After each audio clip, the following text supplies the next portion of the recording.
unless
Hello. Hello. Hello. Good evening, boys and girls. Today is a special day. Why is a special day? Why? Tell me. I think you know it. Today's a special day, right? Do you know why it's a special day? Let me switch to... I'm doing too many things. Hello, I'm here. Today's special day because it's stream number 400. Wow. 400 is a lot. 400 is 400 is a lot. So considering that usually a stream is lasting about 3 hours on the low end, because sometimes it's also lasting 8 hours. So but say the minimum is like 1,200 hours that we have streamed, and we have built the game, on stream. So that's impressive. That's pretty impressive. And yeah, it's been good. I think that streaming is anyway giving a bit of a rhythm, to all the stuff that we do, and so is also helping me to keep a rhythm and to ensure that every evening we do something. I mean, it's not every evening, but it's still the majority. So I think it's plus, sometimes I get some of you to give me feedback, or people that are even helping, and yeah, we should have champagne.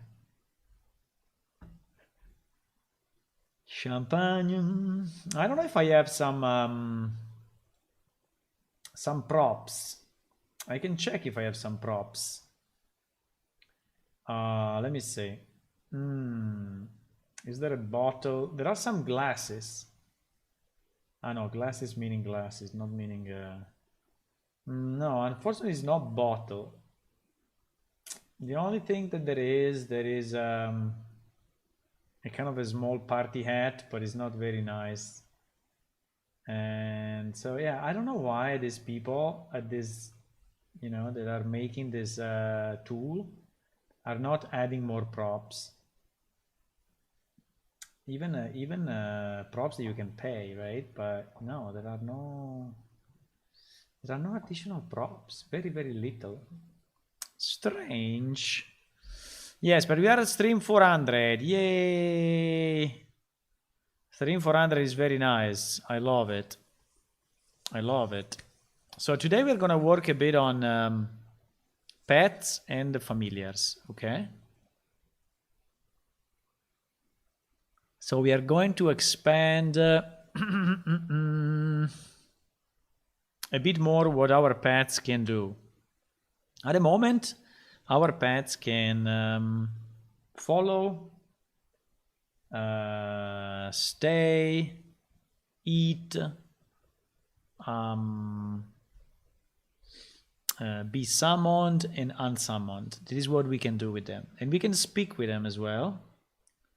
Because they can also learn a phrase, right?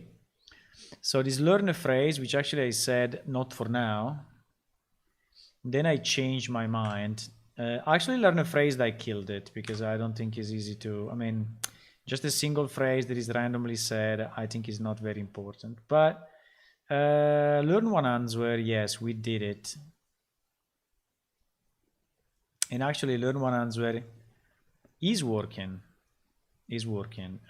Together with speak with your pet, right? And together with so there is also a speak, learn one answer, and speak with your pet. Well, not with your pet, with a pet, because actually anyone can speak with him, not only you.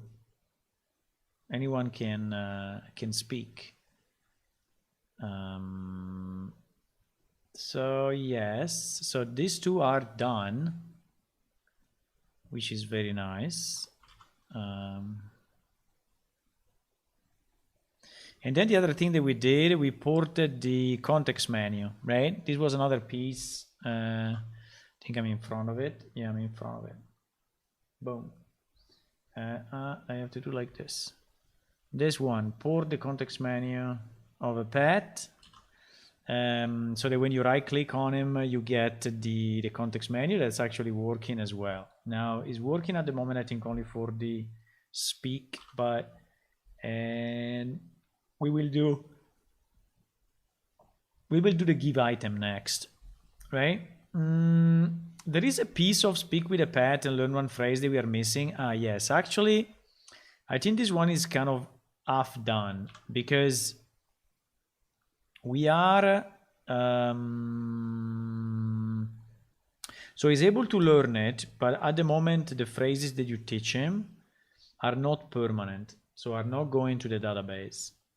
while this is something anyway we need to do, right? And I think it would be nice to do it as soon as possible. I just need to understand where we want to store this information, because I mean, we have different places where we can store it. We can store it in the character itself. We can store it in the generic question and answer.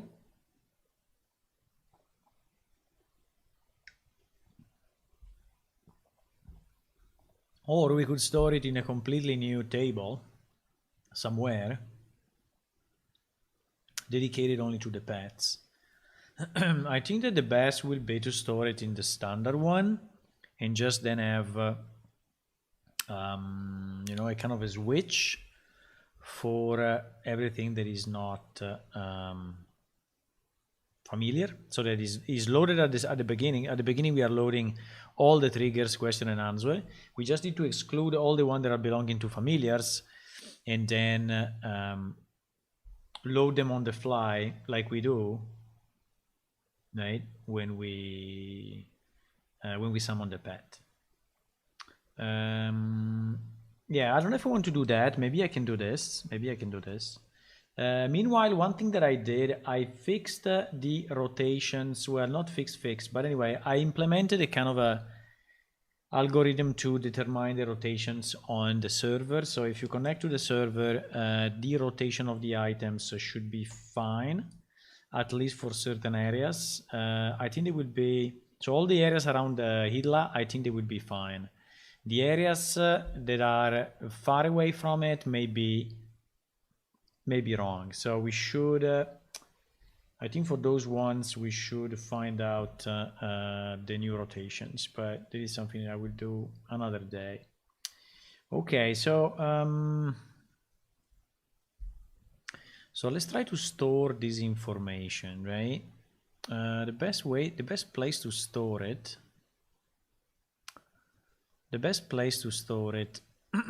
I think, is inside triggers and responses, right? Which is the place that we dedicate to specific trigger and responses. These two tables, NPC triggers, NPC responses. Now, hello Marcelo. Thank you. Yes, we arrived to 400 streams, believe it or not, incredibly enough. We will arrive to 500 as well. I think we will arrive probably also to 1000, but I don't know, 1000 seems to be really a lot, but 500 I think we will for sure. So I think I already have some code. I think it's inside Pet Manager.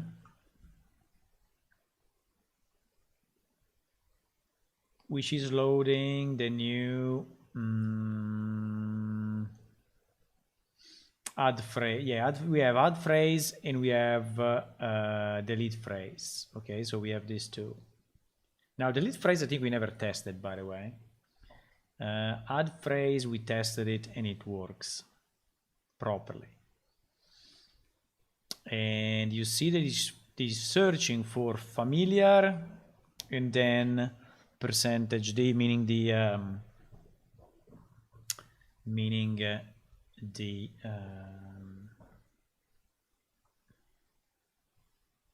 ID, the PID of our pet, right? So I'm thinking the best way, yeah, so we need to, at the moment we are not storing them to the database. When we do this, we just load it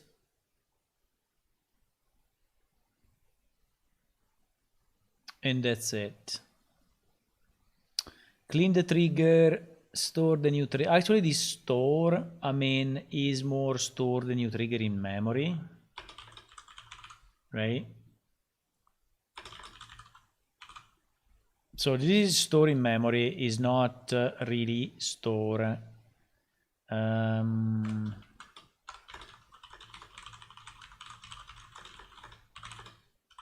this is what is, and this line is what is adding it to the pet brain, right? So there is the addition to the pet brain.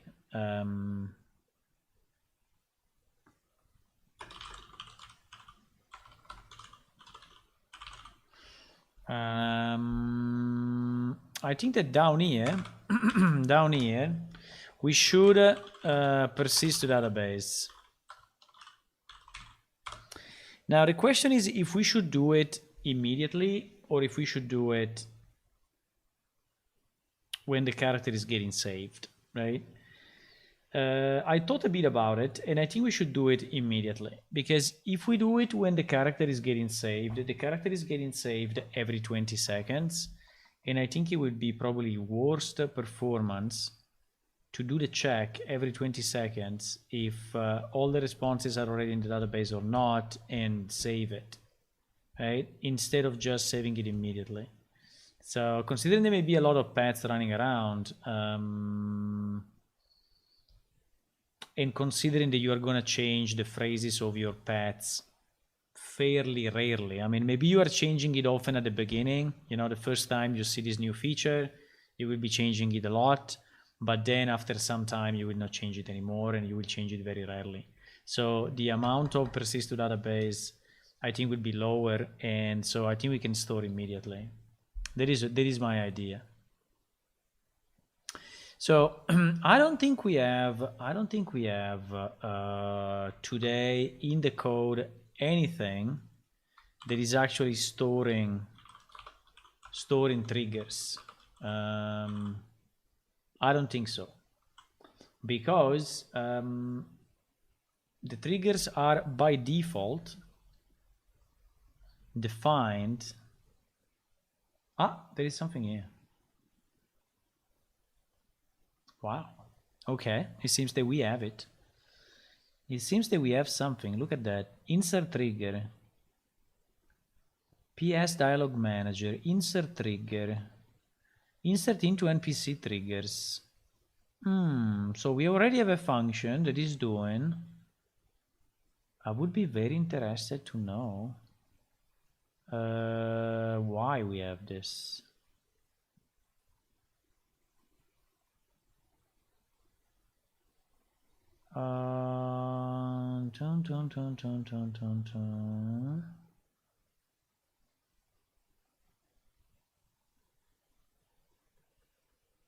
Add all the triggers. We have a lot of code here that is already made, but I need to understand why. I mean, is this function ever called? But I think so. There is so much. Look, insert response set, insert response, insert trigger. So there is really a lot already made. Maybe it was another feature. Hello, Zway. Thank you. We are at stream 400. Yes. Incredibly enough. So it's at least 1,200 hours, considering the streams are lasting pretty much 3 hours each. So it's quite a big number. Dialog Manager, write to database. Now, I don't know if someone ever used this. In fact, it seems that it's never called. Let me do a search in the old code for write to database, right, of Dialog Manager. The problem is that I think that this functionality has never been tested. And so, meanwhile, let me do another thing, because I want to move some files.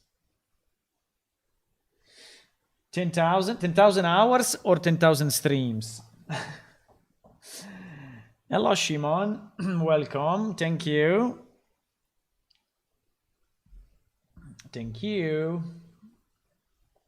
We are at the 400 stream. 400. I wanted to move. Test it. I wanted to move some files. I want to move some files.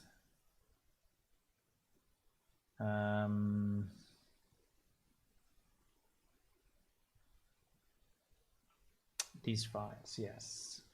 Because I was testing a bit the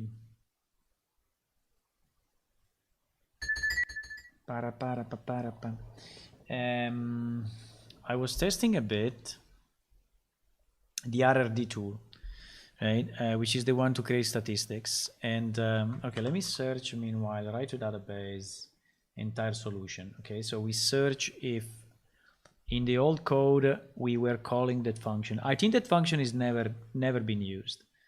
That is my feeling, but let's see. Database Oracle. Database MySQL for us. We are using MySQL.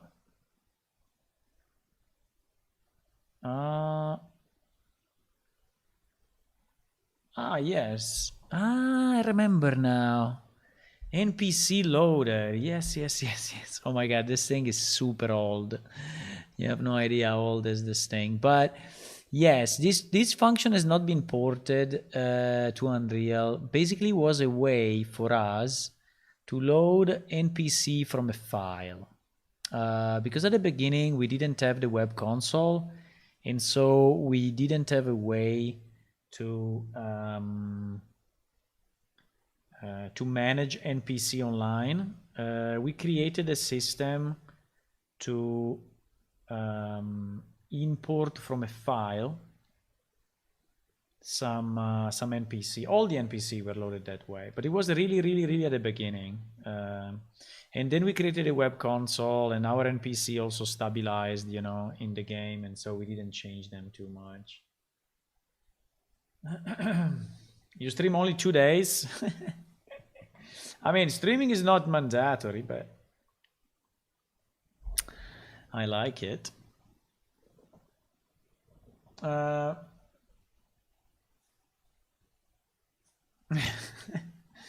Yeah, you delete something and then it's needed. Yeah, maybe. Yeah, maybe. But this one was used long time ago. You see, was reading an XML, and then he was reading. He has all these things like read description, read traits, read stats from the NPC, including also read specific knowledge and read special responses. I think special responses is exactly what we needed, because it's creating this special response dialog manager add to special response. And then he was writing to the database with write to database, and write to database, this one, write to database, right? Which I think he was calling all the insert, all the updates, and then he was calling dialog manager write to database. Yes. So okay, so the fact that it was used in the past, even if it's a very long past, but makes me think that maybe this thing is gonna work. I mean, or this thing at least is usable, right? I think the only problem is that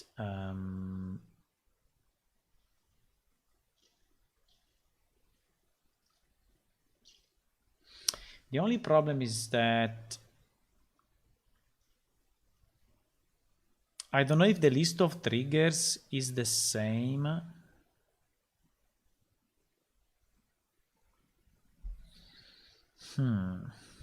Add the trigger. You see there is a trigger block. This trigger block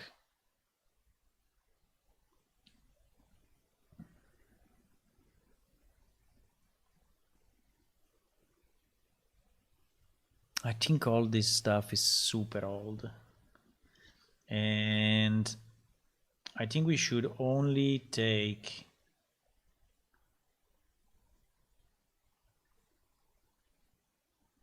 trying to understand if we are using this insert trigger anywhere. Let me search for insert trigger. So we have it here in write to database. Yes. And then let me see if we have it anywhere else. No. We don't have it anywhere else. So actually it was used only by this mechanism. I can try to search it. Can try to search it in the old code as well, but I think we will find it. We will find it only in those places. So it's a bit risky, you know, to use it, but I think we can adapt it.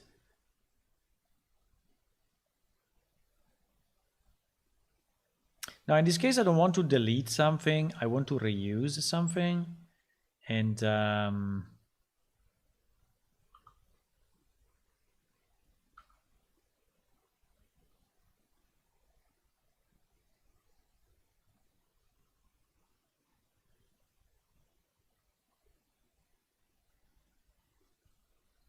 I just want to understand if that piece of code that I'm reusing, you know, is safe enough to...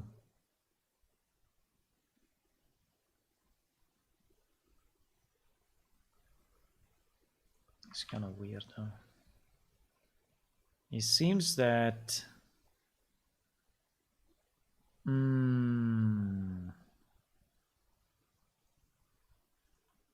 Is this class derived from database in any way, or...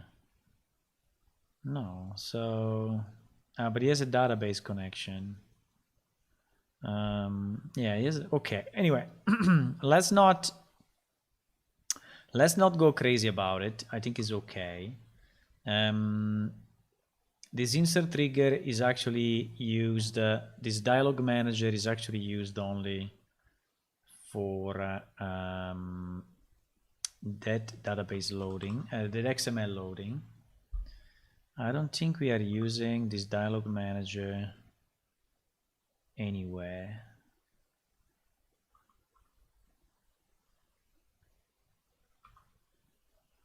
Also, this attitude block.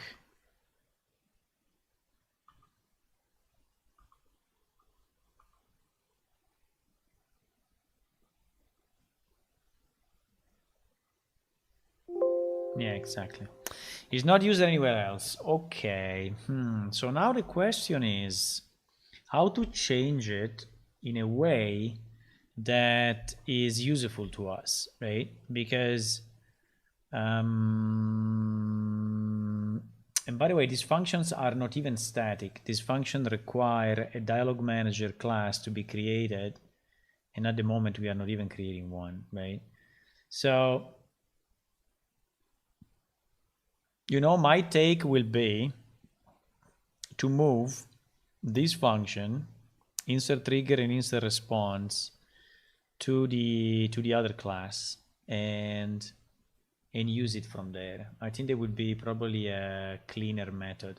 You know, you see what we were doing sometimes in a single header file, we were putting so many classes, which is kind of a bad idea because at the end, you know, you end up confusing yourself. Like in this case, like inside NPC Dialog, we have NPC Dialog Dict, which is our big dictionary.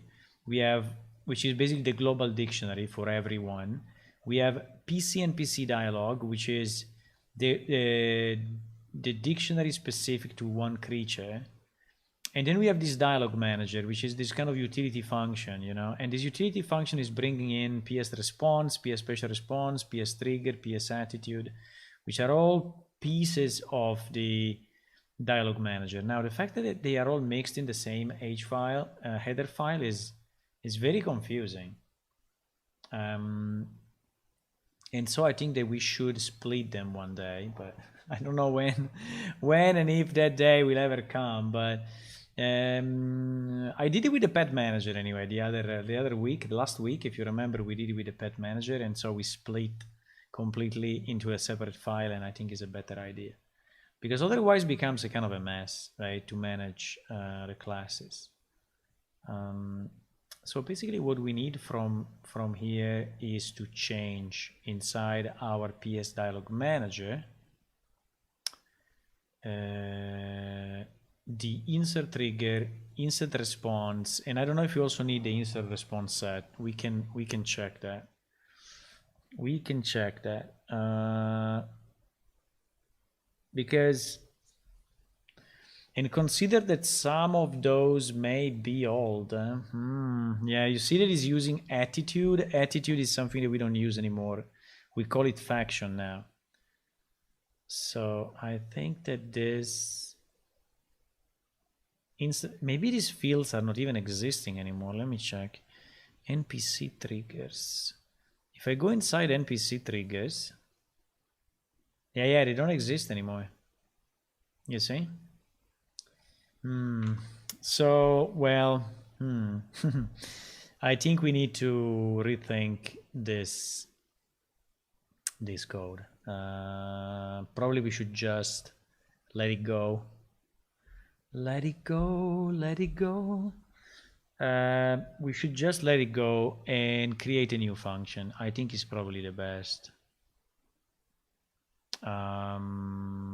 I mean, I can still copy it if we want, just to have a kind of a reference code, but it's basically all broken. So we will create it inside, instead of a PS Dialog Manager, we will create it into... now the question is if we should do it inside PS NPC Dialog.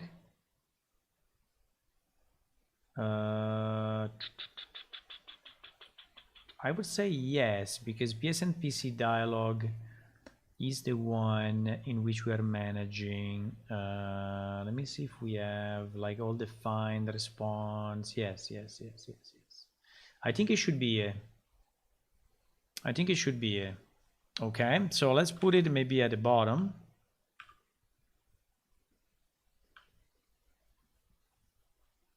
And let's say at the end of our PS NPC dialog, which ends, I guess, here. Yes. Ah, you see, there were already something like add new trigger. So there were already some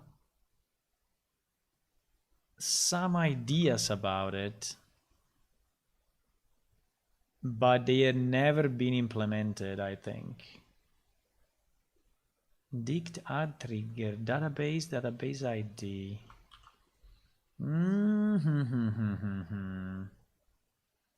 Let me check. Dictionary.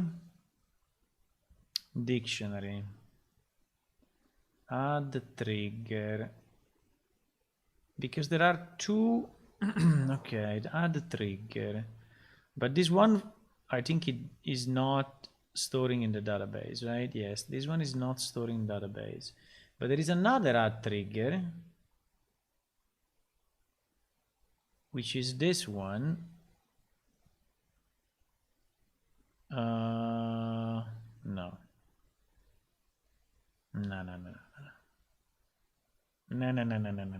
It's not working on the DB as well. No, we need to create a new function. Yeah, I think it's a good question though, if you want to create it on Dialog Dict or on PS NPC Dialog. My suggestion will be to do it inside of this one. Just because it's more proper, I think.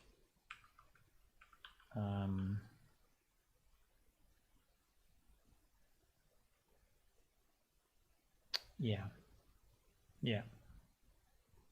I think finding the right place is important, huh? Finding the right place is important.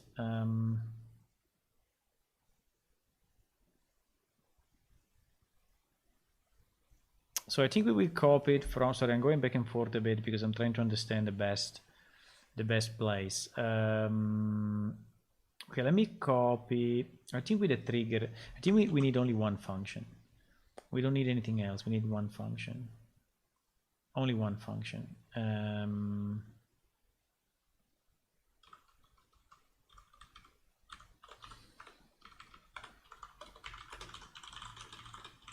I would say store a new trigger and the corresponding responses to the database, right? Into the database. So, so we will add this one. Now, let me just check if in the old code this was commented out as well, but I'm pretty sure it was. Yes, you see here, this is commented out. It was already commented out. So I think that now we can really kill it. I don't think we want to keep a commented code from the previous version of the game, which was already commented in the previous version. I think we can just kill it. Now, I think this insert trigger should take pretty much the same data that we provide in the pet manager when we are adding a new phrase. I think that's pretty much what we need. Yes, which is an FPS trigger, which then inside of it, it contains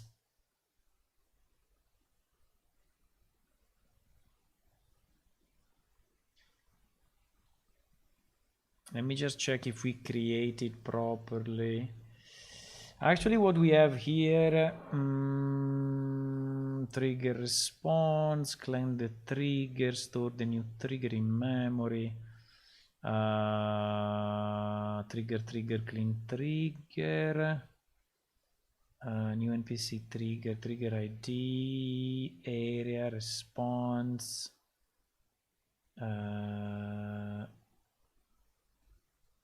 and then he's taking this. And then he's taking this, okay. And then he's going into my trigger. So I think that here I have everything. The only difference is that here I clean the punctuation on loading.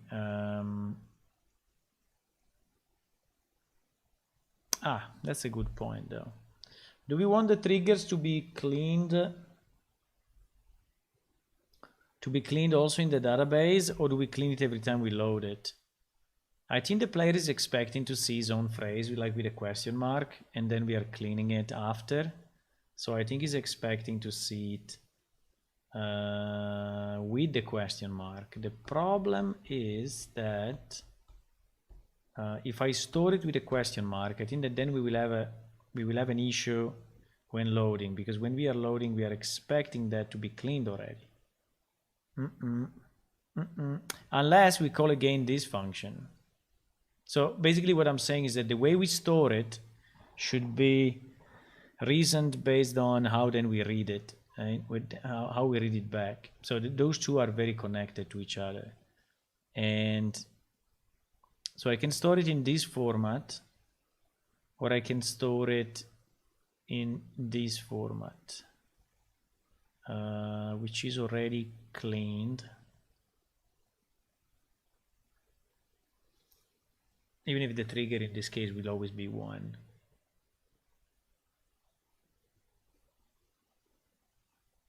I think it will always be 1. And the only difference is well, I could even write it back.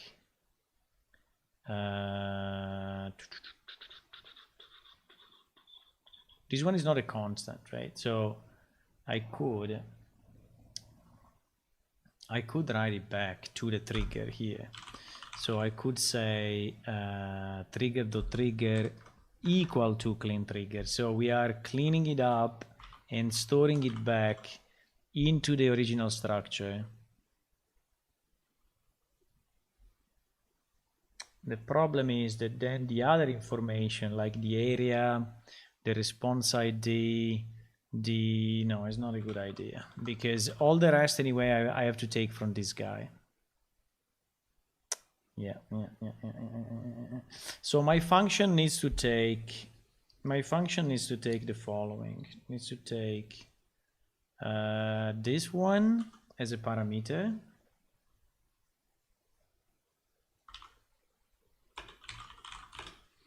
And then it needs to take an array of responses, right? So we have it in the same format that is in the add phrase. Yes, I think that would be the best. And then we do something like pet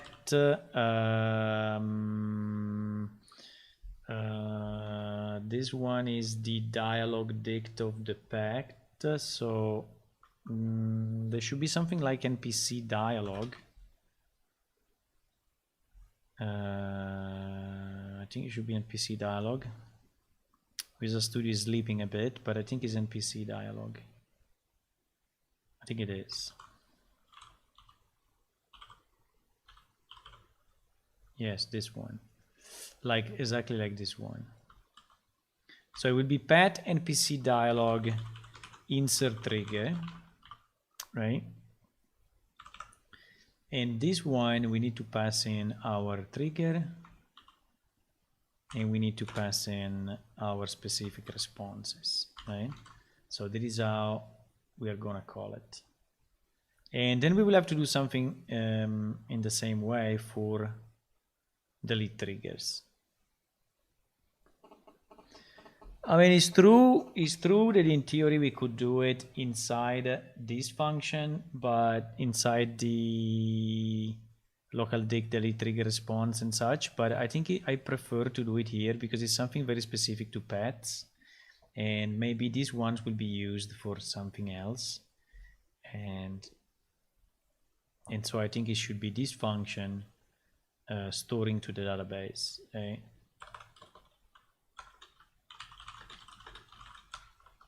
Remove also from database, so this one is also to be done. But okay, so this one will be our insert trigger, right? Which is this one, which we need to implement. I don't know if it's going to return a boolean or I don't know why we were returning an int.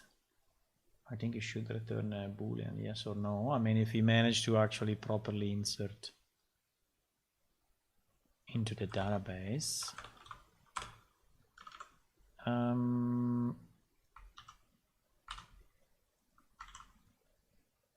Okay, so on this one we can somehow copy a bit what was done in the dialog manager insert trigger, because anyway the code is, I mean, maybe kind of similar. Now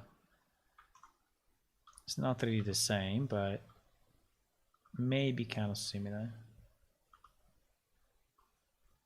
So we can just copy that and then go and modify it, right? So the first thing we need to do, yeah, all triggers should be lowercase. That's true, but I think we will do it.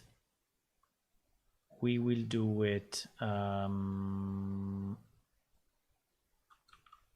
So here we need to have a trigger.trigger, because in reality is a sub part of it, and we can call it trig lower. Maybe it's more clear. And then we do a to lower, and then we have an escape lower. Here we are escaping the different parts, and this area trigger was something that we were getting, but now we get it directly from the trigger. So we do an escape of that, just to be sure that no one is trying to SQL inject our database, you know, from the responses, which would be a possibility. And so we are clearing that. And then, and so what do we do here? Yes, we will have to insert into NPC triggers. Now, the only problem I have is the ID.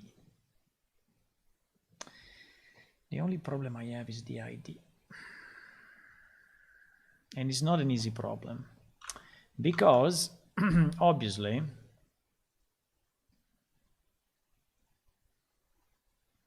I will have to go with an ID which is not already existing in the database, right? And even if this one is auto increment, right? And so I can just there is a problem. This is a problem. I mean, it's not a problem on insertion, but it's a problem on deletion. Unless we go by name. Yeah, I think we can only go by name. There is no other way.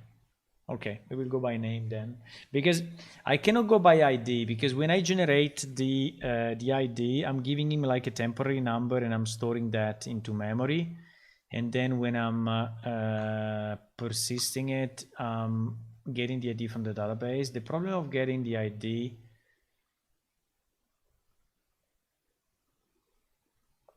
is this one, right? So it's just a local trigger ID. So I could, well, in theory, we could read the max from the database, do +1. Yeah, that we could do in theory. That we could do. This is pet manager, right? Yeah, maybe we can do that. So we generate triggers which actually are already with a number that is correct respect to the database. Wait, I lost myself into this. No, this one. So this pet local dict trigger ID plus plus.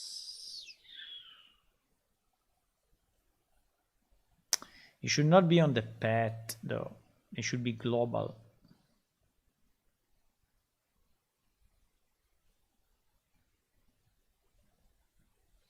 It should be global on pet manager, because in theory 2 players can add triggers, you know, to pet at the same time. So it should be, I don't know why I placed it on pet. It's not a very great idea. I think because I was thinking to have it only keep tracks of a trigger ID already used to be able to generate a unique one. I mean, and this is kind of fine, but I think we need to have this one on pet manager, or even better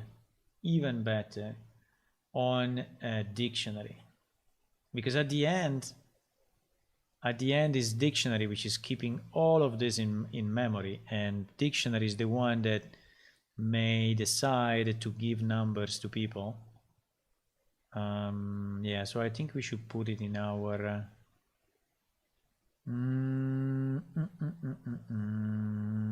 in our NPC dialog dict, yes. And it should be public because we are going to increment it as needed. So I think we want to put it at the beginning or at the end. I think we always put the variables at the end, right?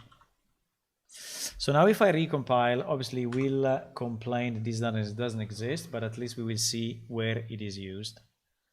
And the point is that we will do a select max from yes, I think we will do a select max from NPC Triggers, and we will insert.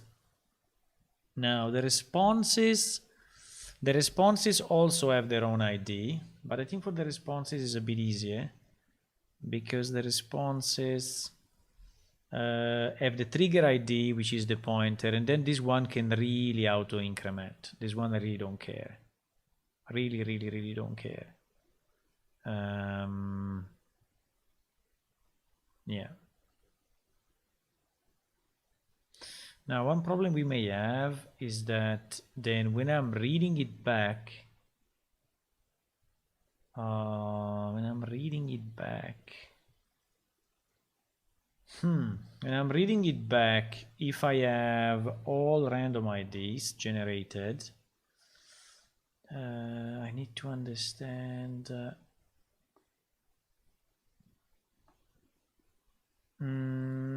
do we do it on pet summoning or do we do it on pet loading? We do it on pet summoning, right? I think so. No, we do it. Yeah, no, we should do it at summoning. When we summon the pet, we load all the phrases, right?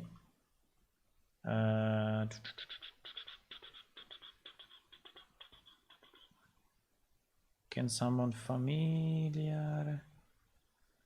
is after. Is after, is after, is after, is after. Is after. Attached to familiar. We need to force the load familiar load character data. Yeah, I think it's inside load character data unless we have a specific for phrases. Set familiar, set owner. No, I think it's inside. I think it's inside load character data. Where we are loading, there should be a place where we load. Oh fuck, is inside character load? Okay. Is inside character. So there are 2 or 3 levels of redirection, unfortunately, in this thing. Okay. If you ask him to search character data, load is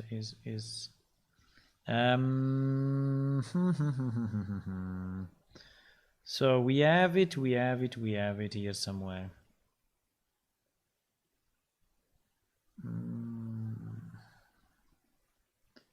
Load skills.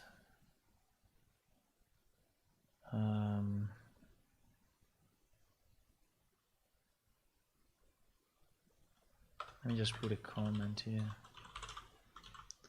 Location. This is all location.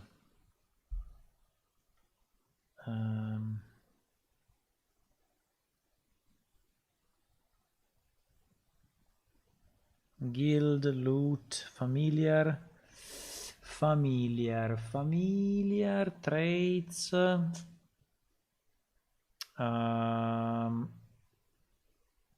inventory, come on, relationship, factions, pet, variables, discoveries, merchant, trainer, spells. Oh my, we are loading so much stuff. Experience point, banker.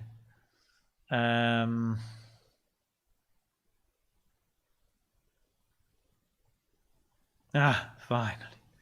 Set up dialogue. It was like the last of the last. And then, yes, if his pet,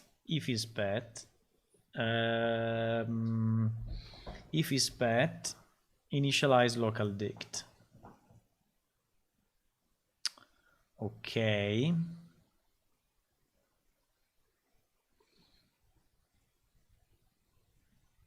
And initialize local dict.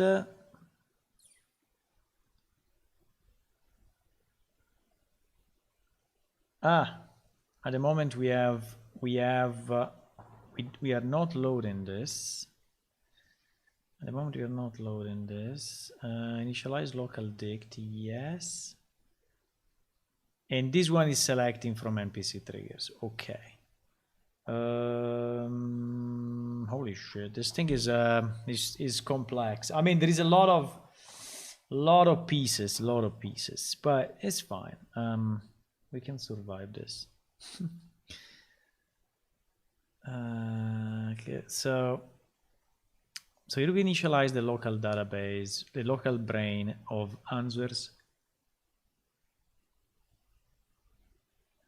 And I'm just trying to understand.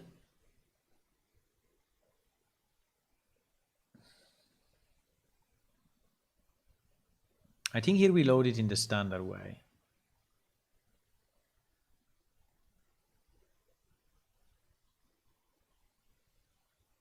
Yes, with a trigger ID. Okay, fine. So we need to write it to the database like if it's a normal trigger and response. Even if it's one for the pet, when we are loading it back, we are loading it from the database using the standard structure. So, which is this thing.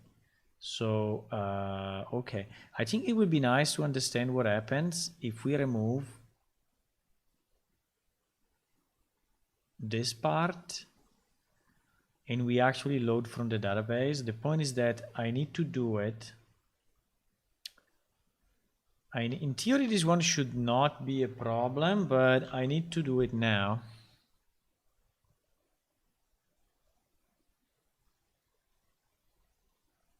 Okay, let me remove that. Okay, one piece at a time, eh? One piece at a time.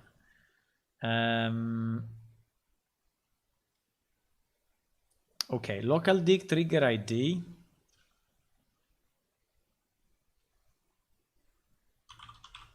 will become dict trigger ID. And will become dict trigger ID plus plus. Now this one, exactly, this one, which is very important, is not going to be there anymore, but is going to be inside our dictionary. The question is, when should we initialize the counter? For sure we should initialize it after we loaded everything, because we need to know, well, yes and no. Yes and no, because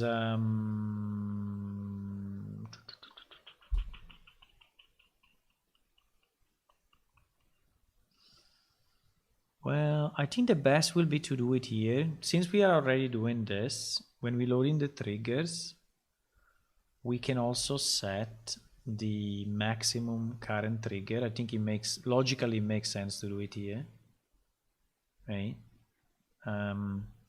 So like at the end of this mess,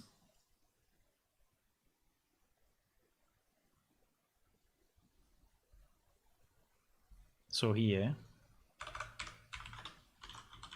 we should set the next available ID in case we need to store new triggers. And I would say C paths, because the paths are the ones that are storing new triggers to the database, right? So we need to persist it. So this variable, which is local dig trigger ID, should become equal to I need to read it from the database. So I need to do a query. Should be like a single query.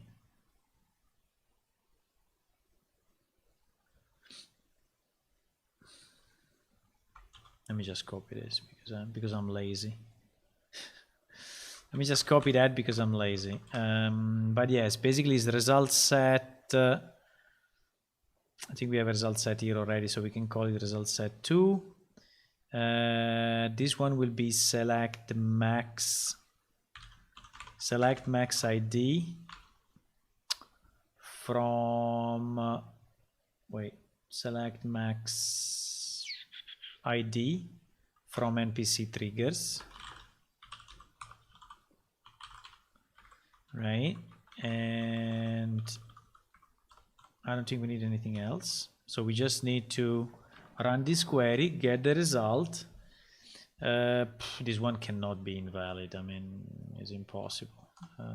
Select max cannot fail unless the database is down. But if the database is down, everything is down. And then we can take our first result, which will always be there. And we can take, so basically we can do result 2. All of this is not needed. We can do result 2 of 0. Get int. I hope this one will be listed as ID, but no, probably will be listed as max ID. Because if I do this,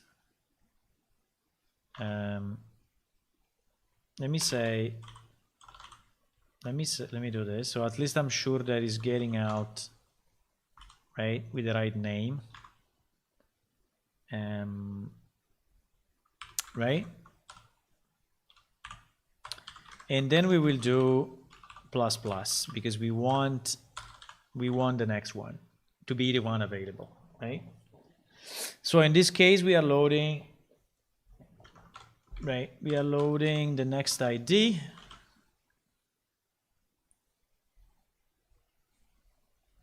Yeah, we're loading the next ID and making it available for everyone else that wants to use it. Yes, I think that's good. Then when we are writing to the database, we will write using this variable. So now we go back to where we were, right? And so when I said, oh, we have a problem with the IDs, now we solved it, which is great. And so basically here, when we do insert into NPC triggers, we can also insert the ID. So we can insert the ID, the trigger text. Let me just, the ID, let me just put it here. This one will be dict, and this.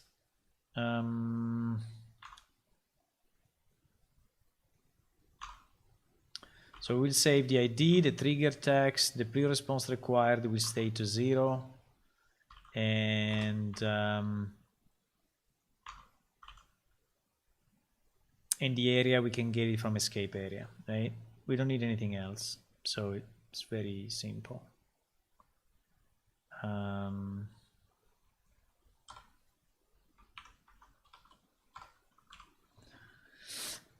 So we do this, and then we do values, and values. I don't know why we had this crazy idea to put things like this in one line, in multiple lines. I think it was a bit annoying.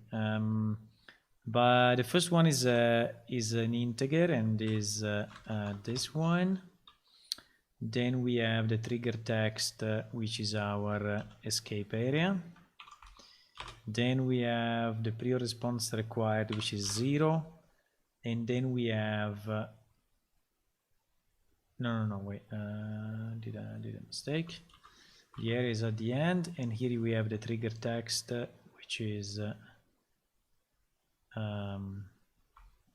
escape lower, right? And so basically this with the, okay. And basically this one is the one that we need to call to insert the new trigger, right?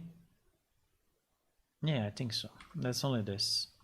Then what we need to do, we need to cycle on each of the specific responses,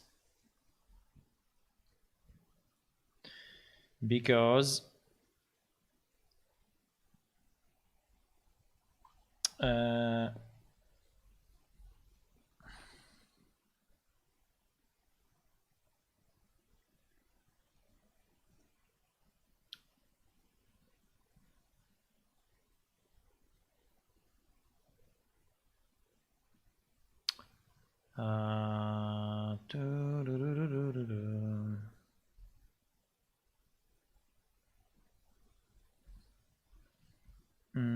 yeah, but we don't need to do all of this mess. No, it's much simpler. Let me just redo it. I was trying to copy paste something, but it's not a good idea. There is no copy paste needed. I mean, yes, I can copy the 4, but so this is so here we have basically insert the trigger, and here we have insert the responses. Now, if for any reason the trigger fails, I think the B command is returning is returning 0 if we didn't succeed. So actually, I think we can have an int result and then check. But if there is, I mean, if for any reason we couldn't insert, is definitely a big issue, because I mean, it's a critical issue, meaning that we. So I would say if result is 0, if the result is 0, for sure we need to return false. Can we have it Boolean? Because I don't know why we decided to have this as an int. So for sure we return false, but before returning false, I think we should also give a message to to the user, to us in the log, because this will be an error. This will be NPC dialog error, and will be something like cannot insert trigger, cannot insert new trigger. And then we can put in what? We can put in maybe the ID that we want to enter.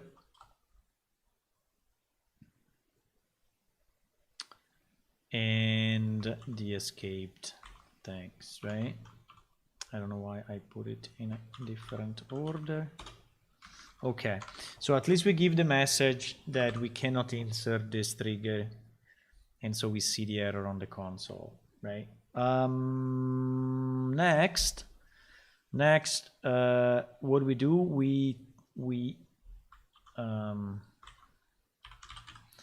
cycle on this, and look at Visual Studio. Identifier total responses is undefined. I removed total responses like 20 seconds ago, but anyway. So here what we want to do, we want to insert them one by one. I don't think we have anything else that we can do. So we will do something very similar to this. And we need to do the same escape. Yes, the escape is required. Because if we don't do the escape, I don't know why my keyboard sometimes is resetting or something. So we need to lower what? We need to lower... no, not to lower. We need to escape. We want to escape all the 5. Wow. Wow. Because we have 5 responses, right? So we need to escape. So we will have an SCARE1, SCARE2, SCARE3, SCARE4, and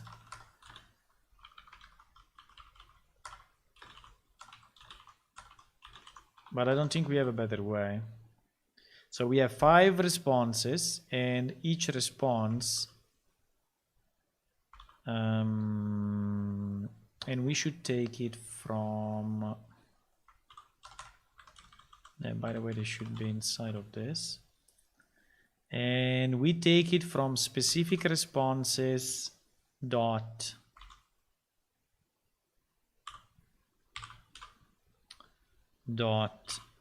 response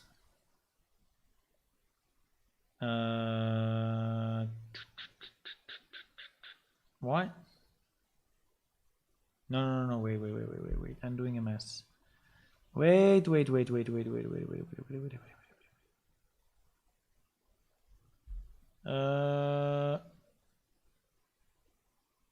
What? No. Why we have an array of an array?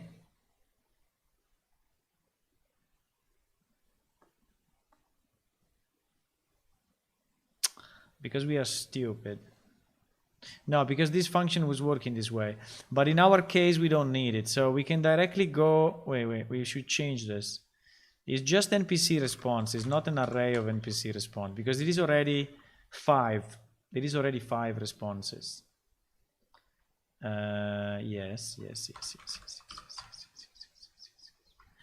So we can do this, which I think is okay.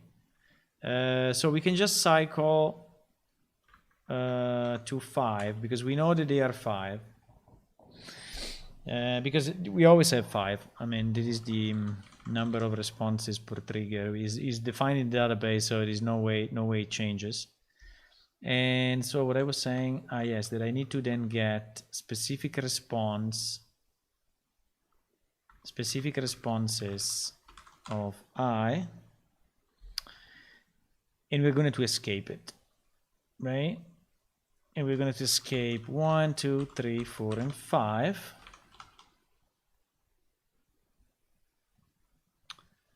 And what the fuck I'm doing? What the fuck I'm doing? We know that they are 5, so we just do this. Okay, R1, R2, R3, R4, and R5. 0, 1, 2, 3, and 4. Okay, and they must exist. So this array is initialized at the beginning and is done this way. I think is the response of 0. Yes, it's like this. Okay, because specific responses also has some additional fields, like he has the trigger ID and some other stuff. I mean, it's actually a class. Okay, it's actually a class, but we don't care. So what I was saying, that yes, we escape all the responses, and then we do what? We insert them to the database, right? Insert the responses. Okay, so we should insert into NPC responses.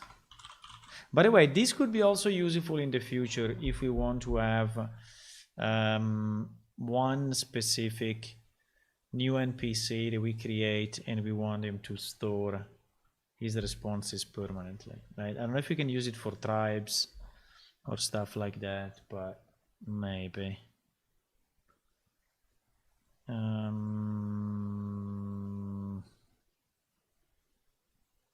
So we insert into NPC responses what? We need the ID, we need the trigger ID, and then we need response 1, response 2, response 3, response 4, and response 5. Now there are other fields actually in this table, and they are related to the way we manage the antecedent whatever pronoun, but in this case for the pet we are not going to use it. Also we have some scripts, we have some prerequisites, but all of that is not going to be used. And we have the audio, we can associate some audio files, and also this is something. So the only values that we're going to insert are this one. Now I think that for the responses we can go with the auto increment, which I think is already like this. Yes, it's already an auto increment variable, so we can leave the ID out and it will be automatically generated for us, and we don't need to keep track of it, because whatever it is,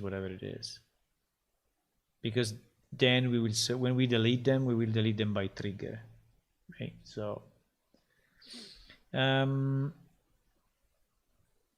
so at this point we use what? At this point we use the same local dict trigger, yes.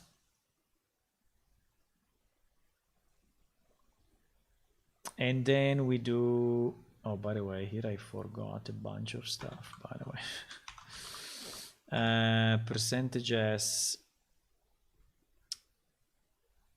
percentage T, and another percentage S. And so here we should do percentage D, percentage S, and then percentage D, percentage S again. Okay. Strangely enough, and then sorry, percentage S, percentage S. So we have 1, 2, 3, 4, and 5. 1, 2, 3, 4, and 5. And here we need to have, yes, the trigger, and then all our escaped responses.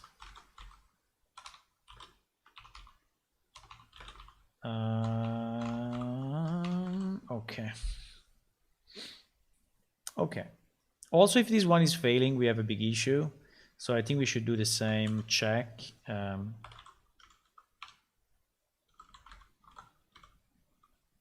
because if the result is 0, cannot insert the responses in new trigger %d %s. Okay. And if everything goes well, we return true. Right? Okay, so this function I think is enough to have us for us to store the. Now we need just to test it and see if it works, and we also need to call it. Let me see if we are, so in Petman, no, we called it already because we called it here, right? Yes. Maybe we can run it in debug mode the first time and just see if everything is okay. So let me recompile it and see.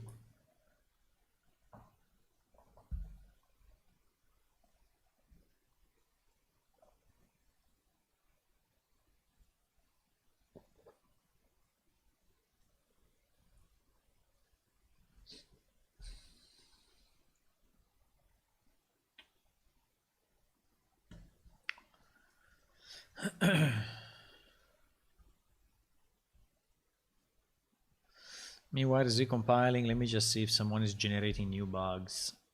The last one was yesterday, so no. We have a lot fixed and pending release, so I think we fixed quite some bug.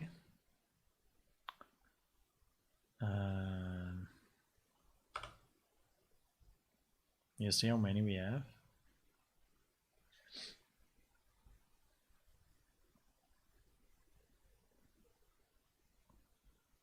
There are still a few of the previous release though.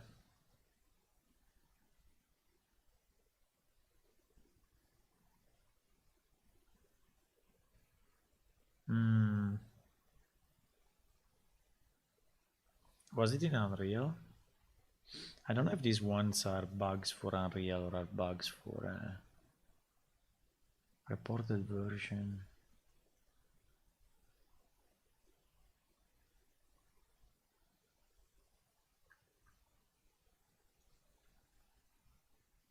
I don't know. It's fixed at pending release. I think we should change the version, don't know.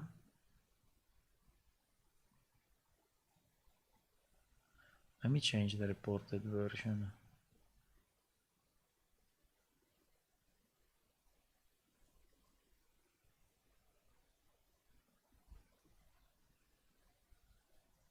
Anyway, if any of you wants to go through the bugs and help to clean up or help to comment or help to retest, they would be pretty good. Yes, here we need to pass only a response, which is enough. Wow. My keyboard reset again. I don't know why my keyboard sometimes is resetting. I have absolutely no idea.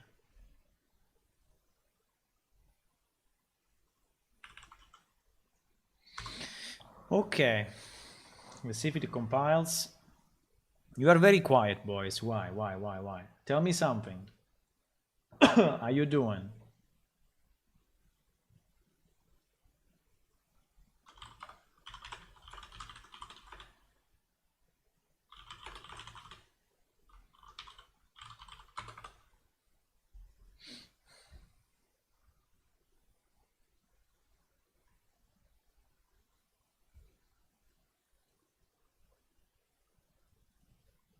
Okay, succeeded. I think we can test it. I will launch it in debug mode and we will just test to see if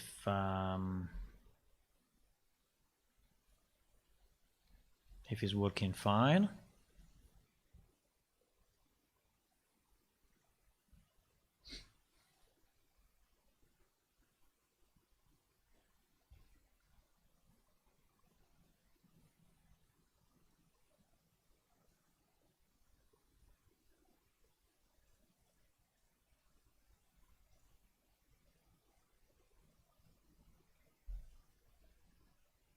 So if it works fine, basically we will have the trigger and the responses stored in the database after we have set them on the NPC brain.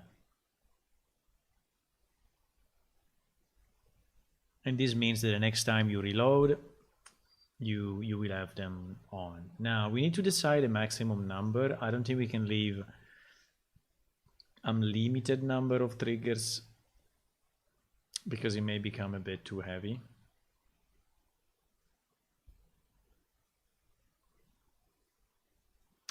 And so you got 2 errors solved in your programming adventure. Nice. That's always great to hear. I think at the moment I'm using the production database, and it's a bad idea.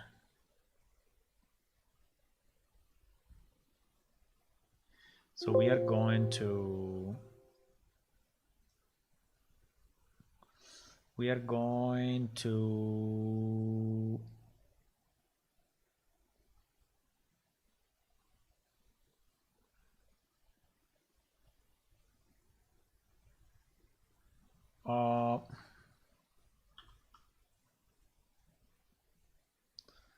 okay. No, sorry, I was just checking if I didn't lose anything, because actually my machine restarted by itself, and I don't know. Now Windows, do you see that now Windows is basically installing updates without giving you the option to opt out? So you cannot opt out anymore from the updates. So I think that mainly on development environment, that's kind of maybe a problem. Because if you want to avoid, you know, changing stuff,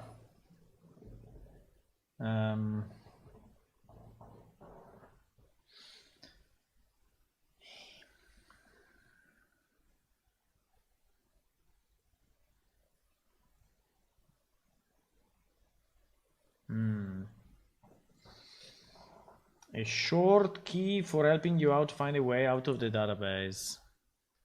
Well, there is a very easy one, which is the top right, you know, at the top right, if you click on it, you close the window. And GG.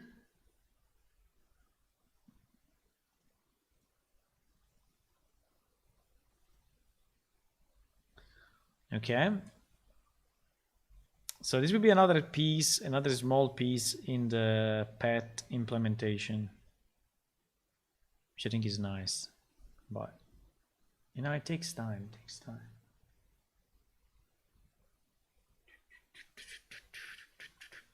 You want a bit of music? Let's put a bit of music.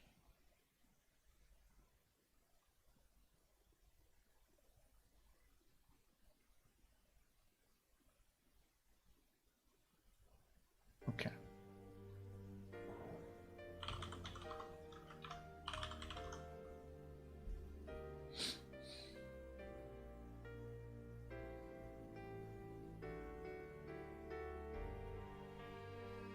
Yeah, I'm a different character because I was testing something else.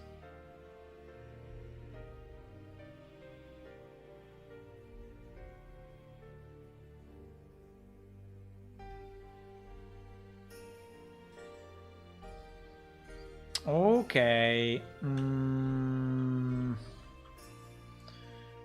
Okay. Hello. So what should we do?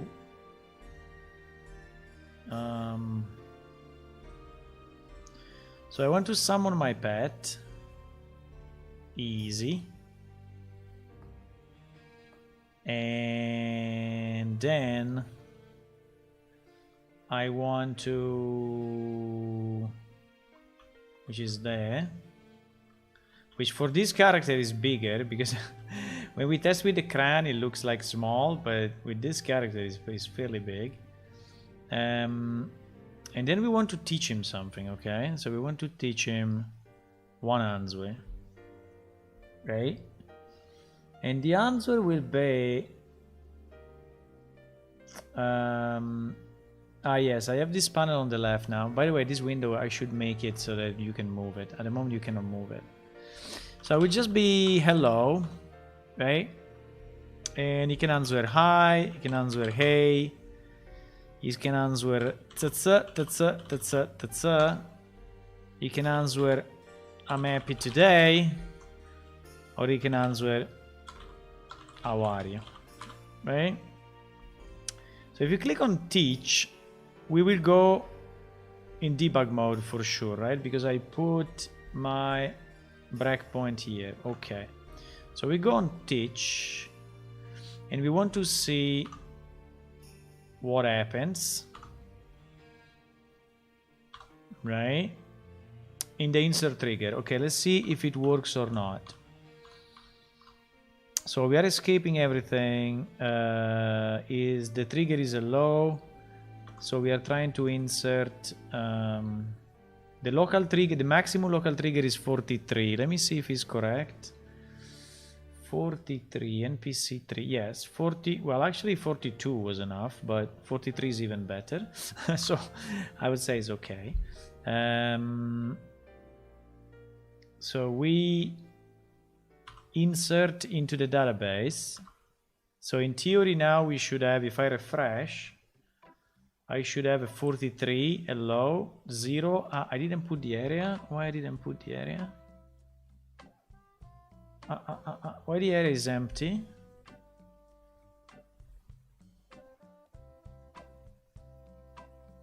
Because I didn't, fuck, sorry, I forgot to, okay, there is a small mistake here I need to fix. But then we are getting all the responses,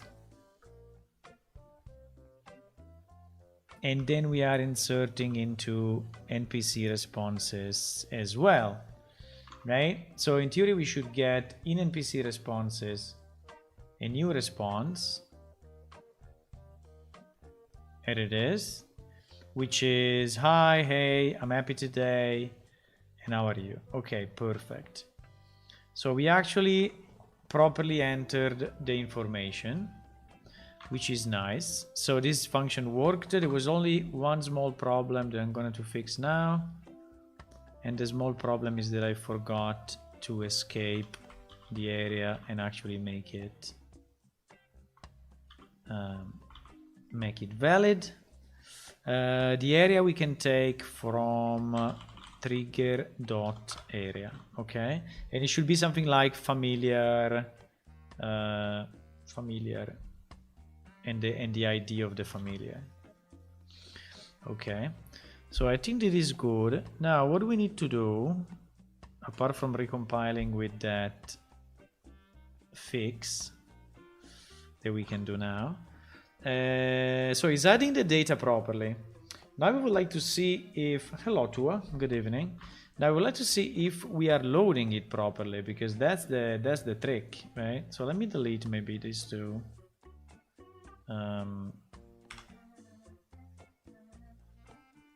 So we do it again, clean with the area as well, right? And this time I think the area should be properly added. I think we can also launch it normally, no? I think so. So it's a bit quicker. We are working on pets, and in particular we are working on storing the new phrases that you teach to your pet into the database, because at the moment they were staying only in memory.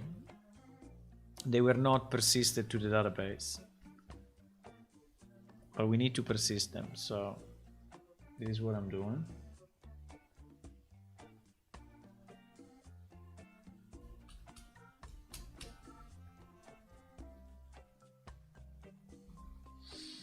Okay, let's summon our guy.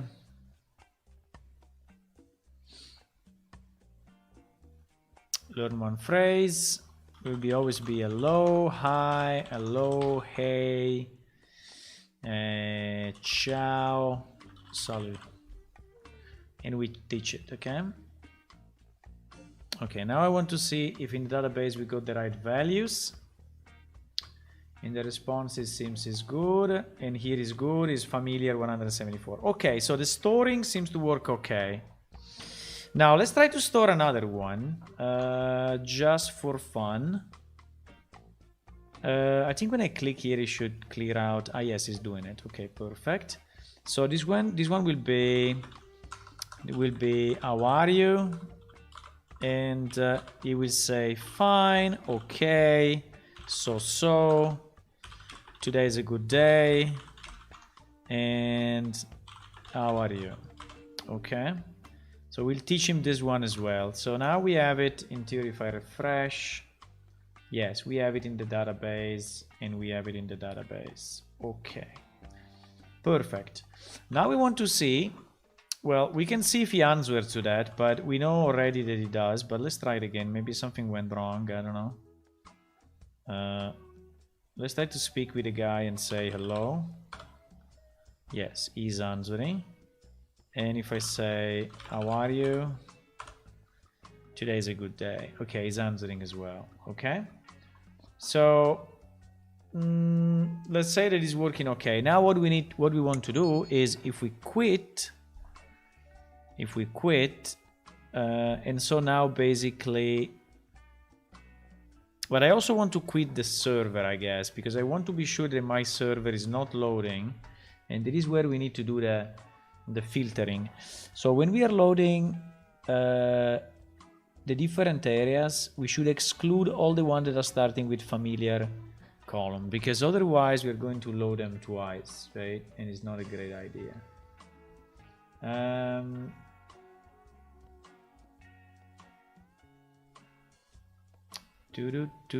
Let me just do one check, because there is a person asking me something. I think I can solve it quick. I can solve it quick, but I have to do it on the other screen.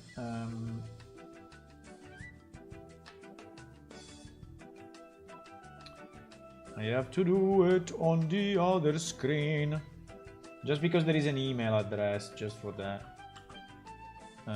Someone is asking me access to the alpha, and I think I can give it to him easy. If username. Okay, so that is the ID. It's a very old ID. Wow. It's a very, very old ID. Very old ID.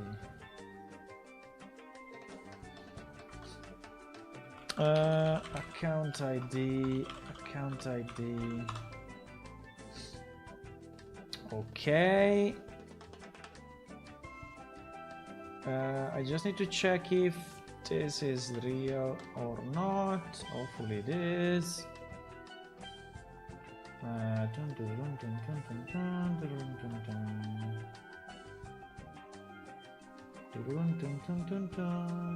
One second, huh? 1 second. Yes, but I would say the number of hours is good. 719 hours. Very nice.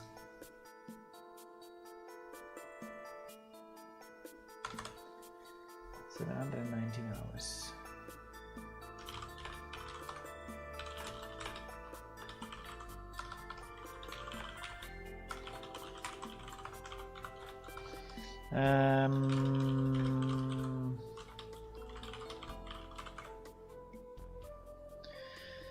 I will also invite him to the stream. Maybe he's watching already.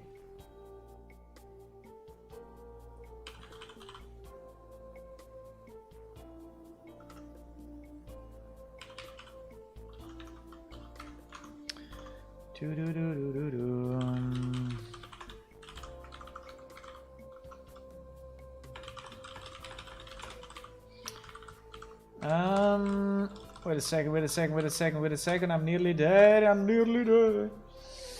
Okay, I did what I had to do. So now, what we were doing? Ah, yes, we restarted the server, right? Or not yet? Ah, no, we said that we need to filter the familiar ones. Yes, we need to filter the familiar ones. even if you know what, I think that we go by area, so I think it's already pre-filtered. Because it's not just that we are loading the triggers for the sake of loading the triggers. I think we are loading the triggers based on the areas, right? Let me think about it, but I think yes.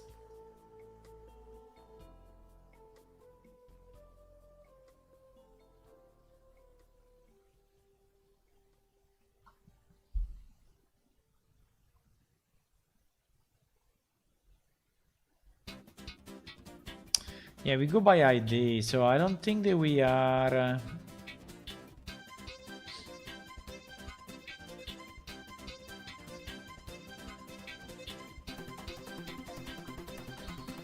I don't think that we are...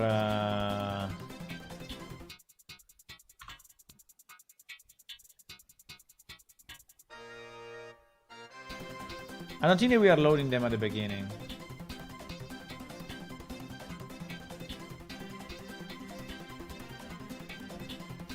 Okay. Okay, so let's try this. Basically, we should go for the first time through this when we load the pet. And this code has never been executed because I never did it. Let me do this. Let me say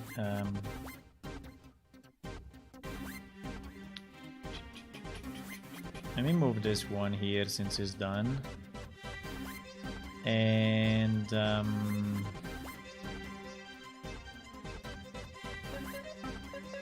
let me split this one in two. So one is learn one answer and the other one will be store and load answers from the database. Please, my typing from the sometimes. Okay. This one is done, and now we are working on this one, okay? We are working on that one. So... as soon as I load in, obviously I need to load in and load the pet, because as you can see, this piece of code is not getting executed at the moment, because it's executed only when we are loading the pet in the game.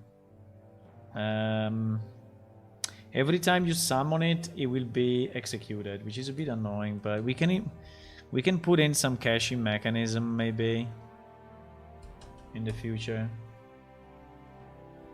I mean, if we reach again something like wait.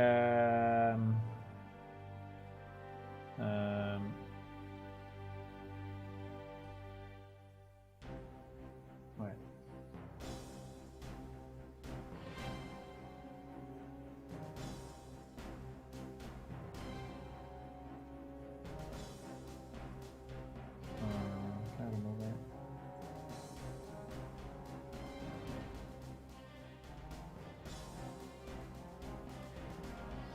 No, this is something not very important, but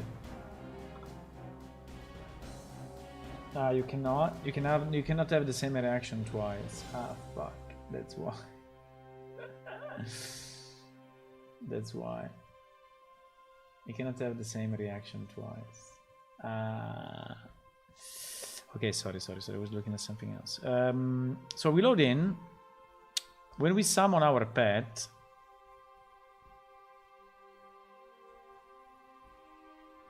ba-da-ba-da-bam.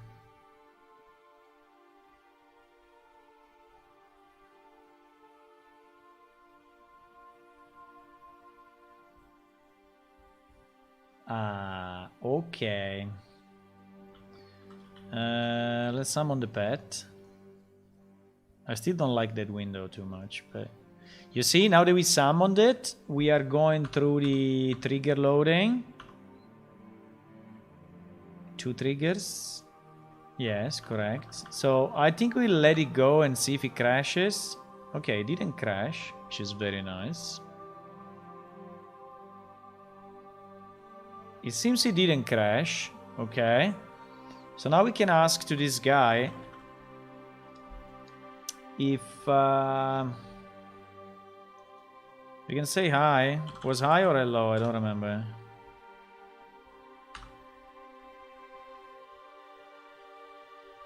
Fuck, he's not answering though.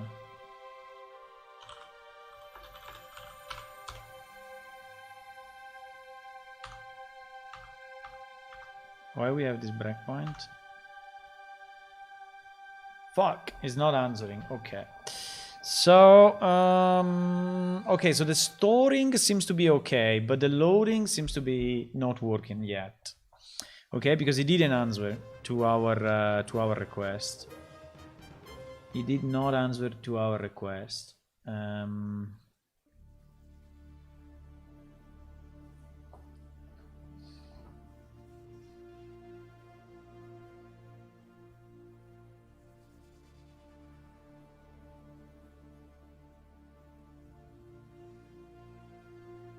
Why is using again the last response -1?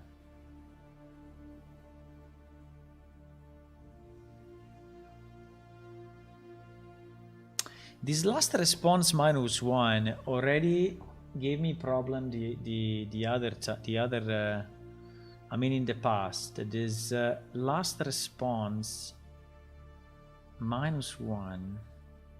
We said that the last response is 0, it's not -1. Right? And it's the same also in the production database, right?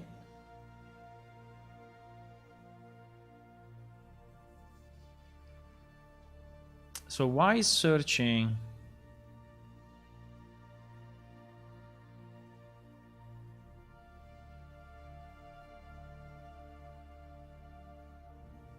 Yes, it's 0. Should never be -1. I don't know where this -1 is coming from. I think it's a bad copy paste that so I brought the error over and over, right? Because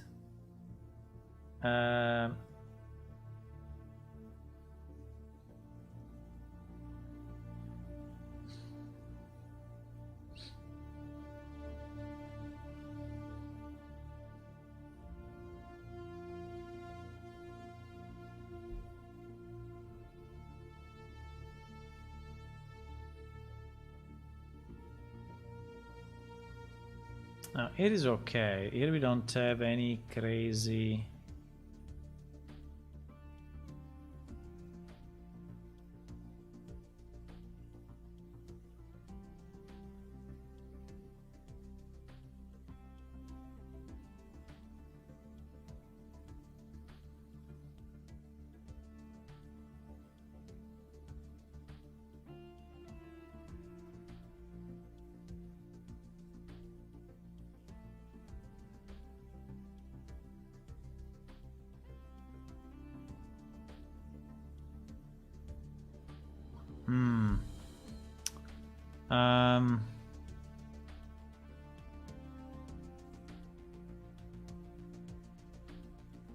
Yeah, everything is 0, right? Everything is 0.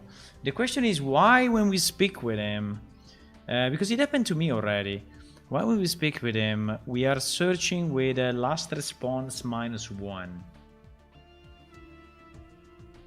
That is something that I don't get.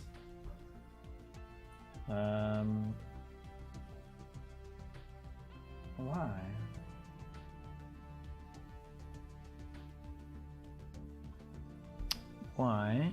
Why?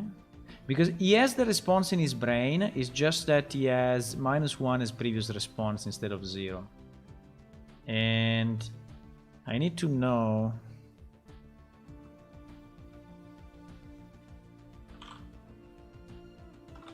So let me just check if it was high or hello, because I don't remember at this point. It was hello, okay.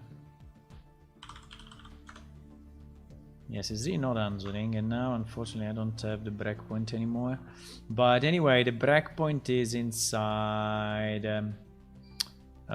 here, find response. I mean, for sure it's going through this, I think. Yes.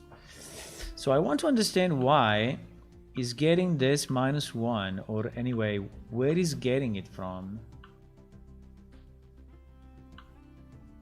Ah! There it is. I think. I think was that one.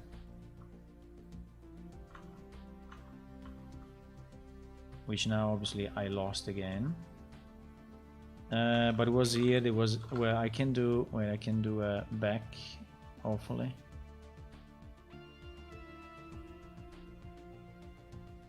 Yes. Find response.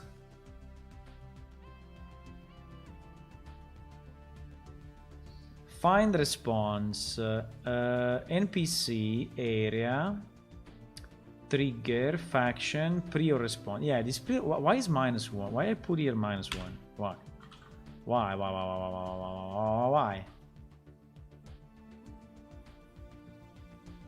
The question is how it may work then in the other case.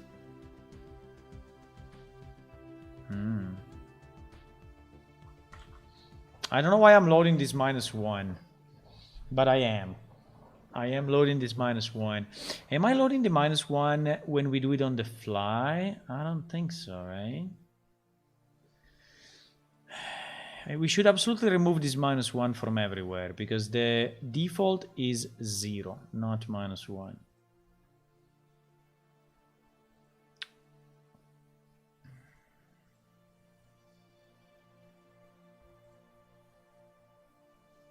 Again. Prior response -1. Why? 0. Okay.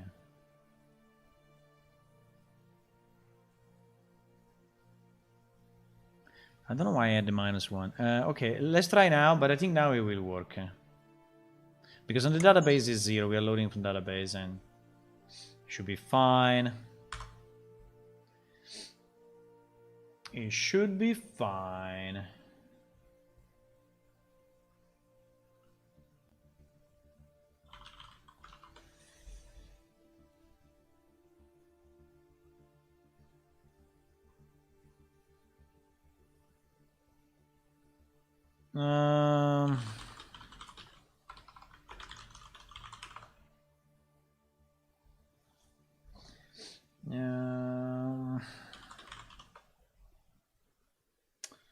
I need to get the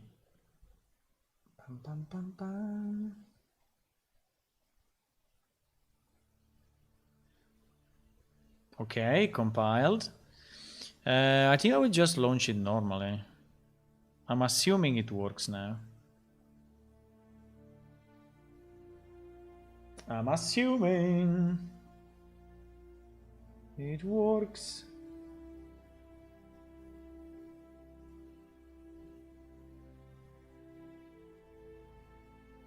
I'm assuming it works.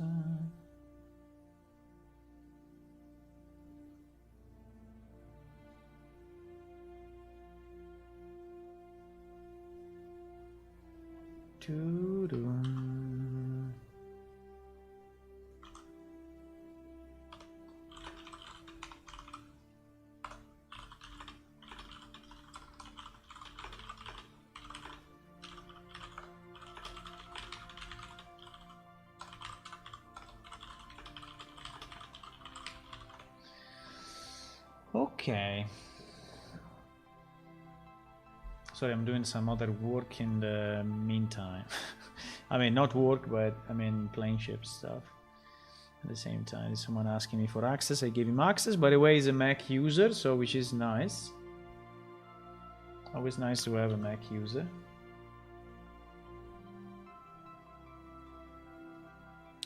Okay, so we summon our pet. And we try to speak with him.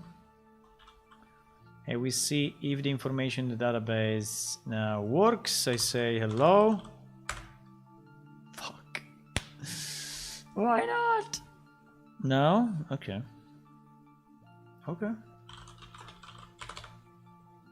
Okay, doesn't give a shit. Okay, doesn't answer.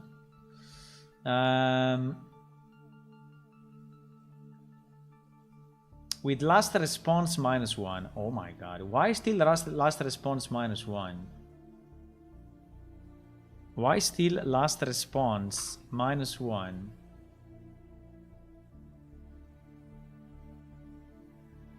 I don't understand.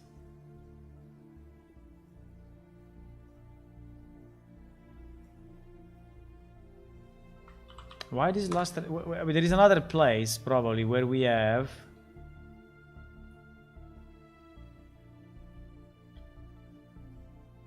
Current player. Get last response... Or -1. Yeah, actually...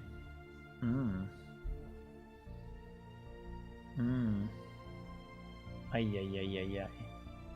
Ay, ay, ay, ay, ay, ay. Ay, ay, ay, ay, ay.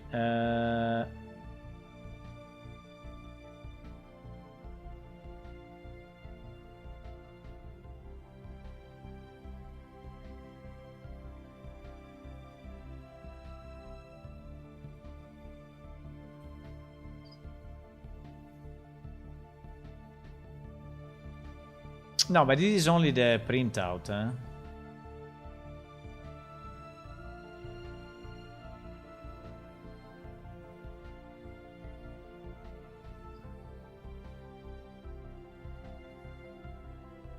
This is only the printout. In reality, is using. In reality, now is using 0. Okay, I need to debug it. Fuck! I was like 100% sure it would work now. Like 100, but no. But no. No idea why, but it's not working. Okay. Okay.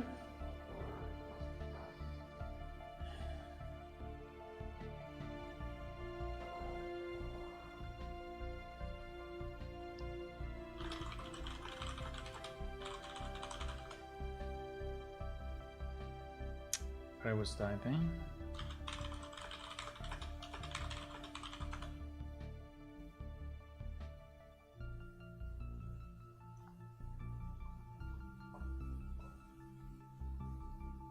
No idea why it's not finding the answer with the real response equal to 0, which is actually the correct one, so that's very strange. It's actually very, very, very, very, very, very strange.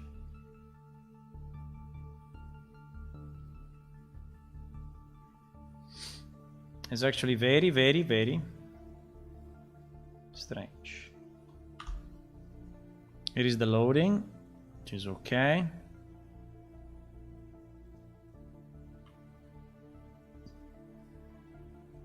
And it is the speak. Okay, let me see what the hell is going on.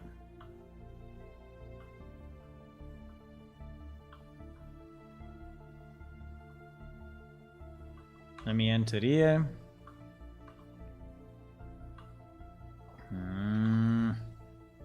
Please. Okay, I fucked up. Yeah, response is null, so let me try again.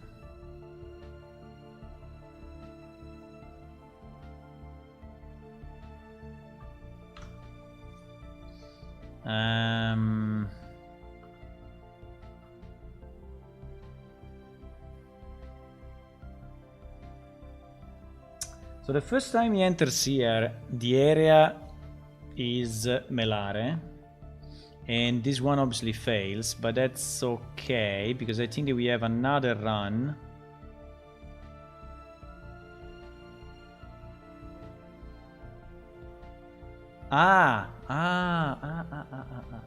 Okay. We don't have the knowledge area. Okay. We don't have the knowledge area loaded on him. We don't have the knowledge area loaded on him, so he doesn't know what he knows. Interesting. We need to populate this knowledge area for him. I think that we can do it, but I know exactly what is the problem and it should be fairly easy to solve. Should be fairly easy to solve. We need to go, I think when we do the loading, if in the loading I search KA, no. No? Okay. If in the loading, loading, we search current block. No, KA is not there. Knowledge, yes, knowledge. Setup dialog. Ah, okay. Setup dialog. Right. Setup dialog. Find knowledge area name.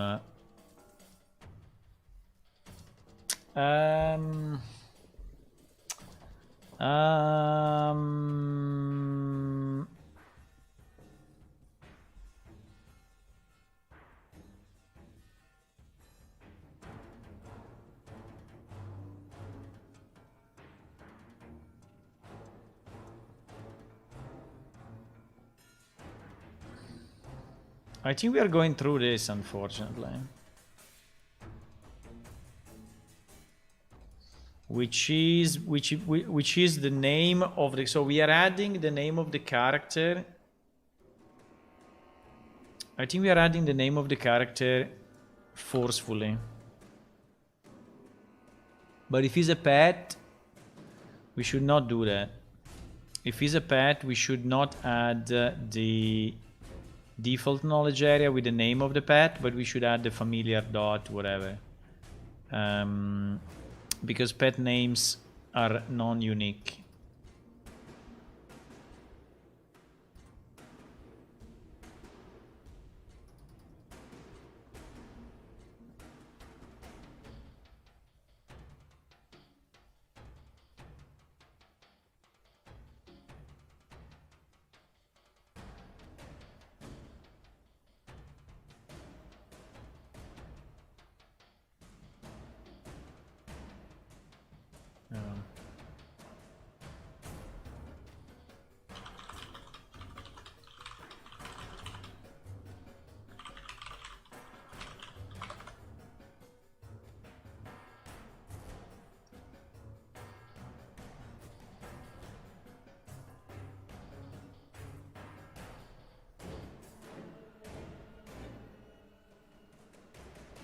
Okay, so we load it. I want to check what is going on.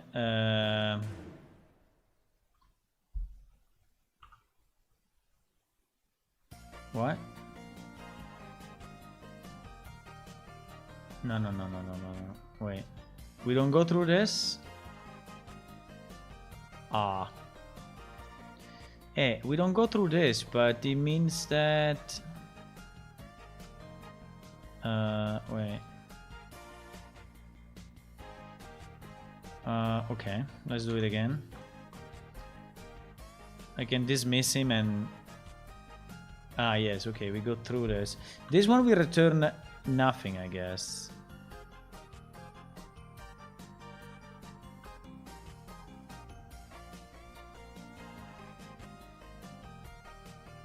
We load... What are we doing here? NPC dialog initialize. NPC ID. But this one in theory should do nothing. Load knowledge area NPC ID. This should do nothing because there are no knowledge area for this guy. Exactly. In fact, he's returning through and he's just exiting. So this is doing nothing, which is fine. We are checking if he has a master NPC. Actually, he has.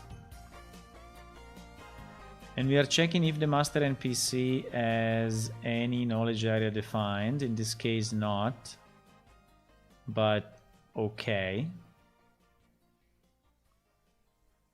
And then what? And then if force... Ah, okay, because force is actually true, huh?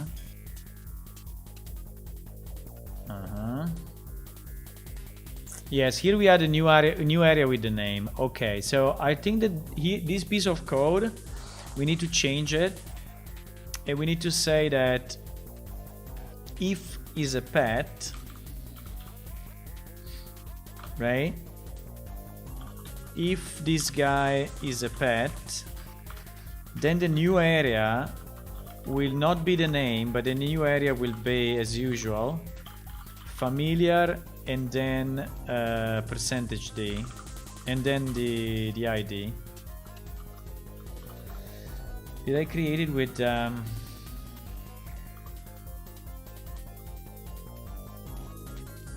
fuck is it? No.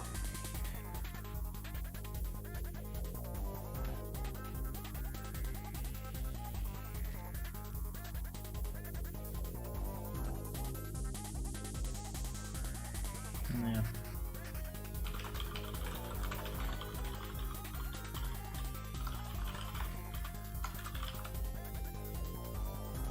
Wait. It was there, eh? It was there. Come on.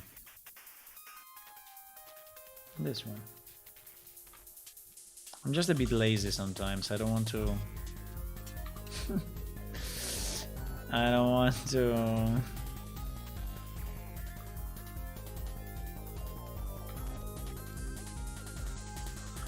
type. I want just to, I mean, to be sure that what I copy is correct. So if he's a pet, the new area will be equal to, here we are inside the PS character, so we can just do get paid unbox and it would be okay. So like this, he will have the new familiar. Okay, believe me, this may work. Oh, we had another client open. This may work, I think.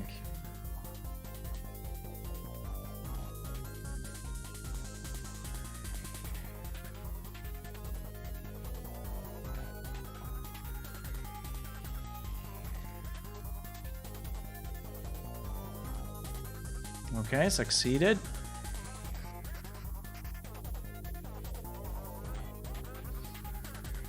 So yes, because all our NPC have knowledge areas, which are groups of triggers and responses that we associate to a specific domain.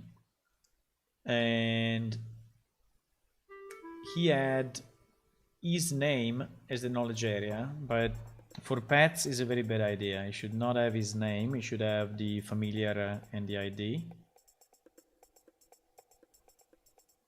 So that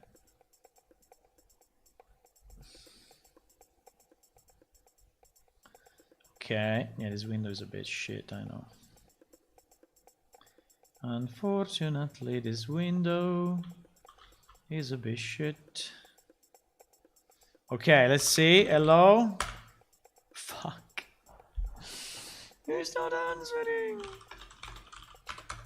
Why is not answering, boys?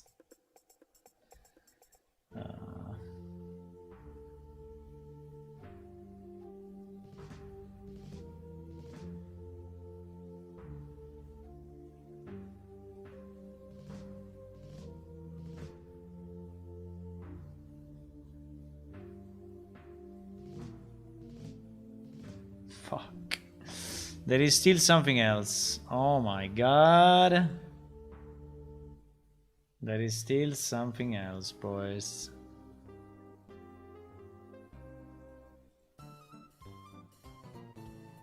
There is still something else. Okay.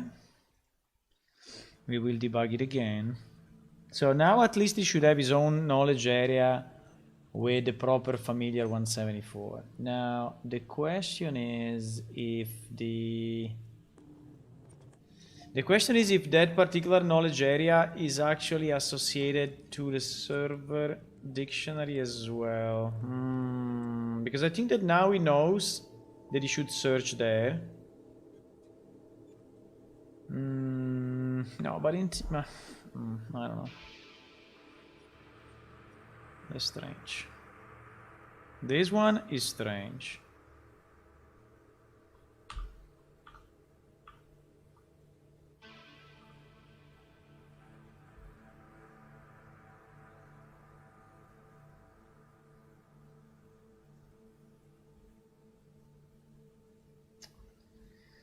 I don't want to play today. Yeah. Sorry, I didn't read your question, Ulla. I was focusing. I was getting too many people asking questions. How long the phrase can be? I don't. At the moment, there is no limit, but it's probably a good idea to put a limit. I don't know, 200 character. I think at the moment. I think there is no real limit to it.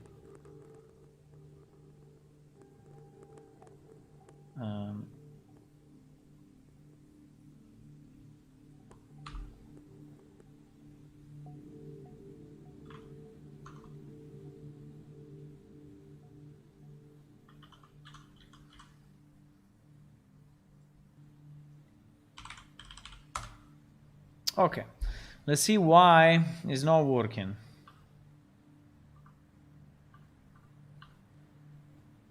He has one knowledge area which is correctly called familiar 174, so it's exactly the right one.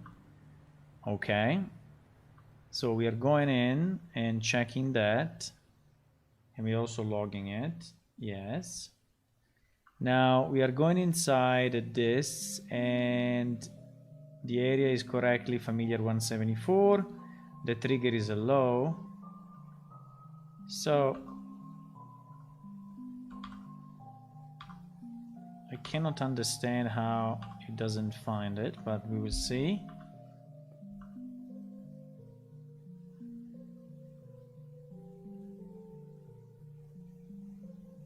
Okay.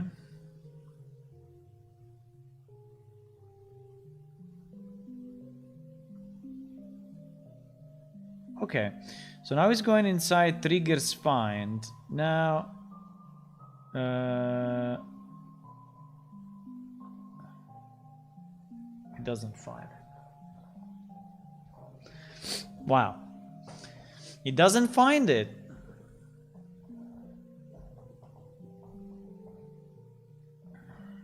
It doesn't find it in our triggers list.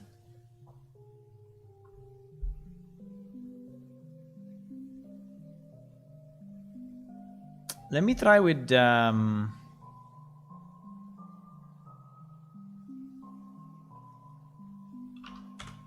this thing equal to -1.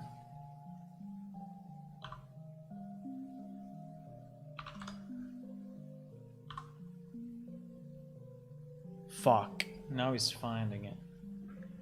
What is this thing about -1 again and 0? I'm so confused. You have no idea how confused I am.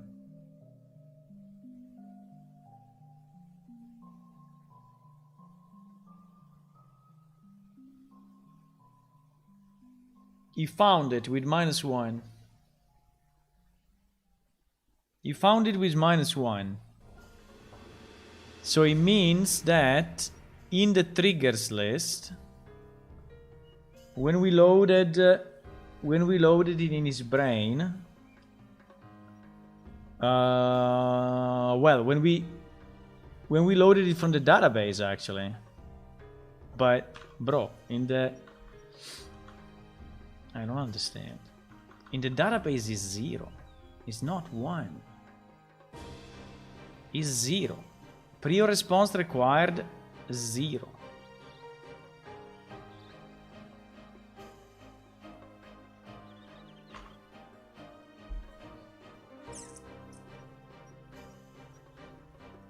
Is 0. So okay, so the problem seems to be in the loading. Okay. Problem seems to be in the loading.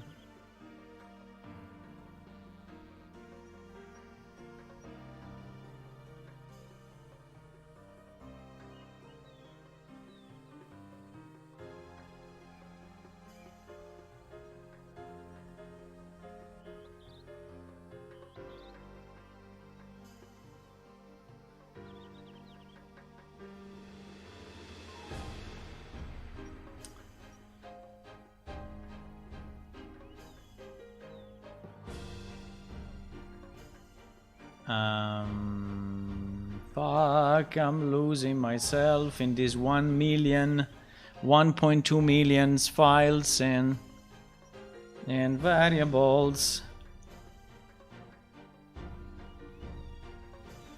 But it's here for sure. I initialize local dict because what we do, we call this function. And this function is just reading the stuff from the database. So how is possible that this thing is creating a new trigger where the previous response is 0? That I really don't understand.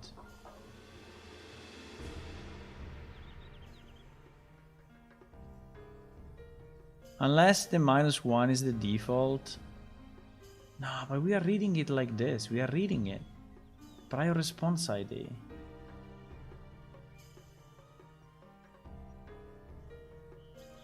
I don't get it, boys.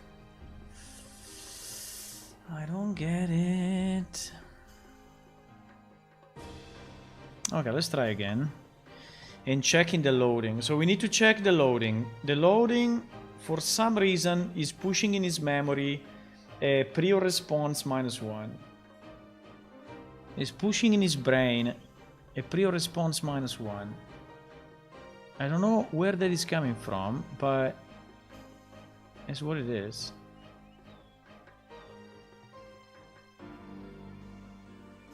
I don't know if it was for us kind of a safe exit, the -1, just to see that it was not properly set. And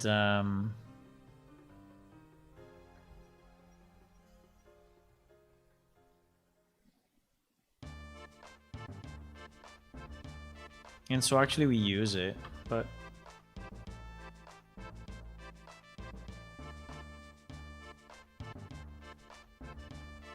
I don't understand why I went into this like a million times, but okay.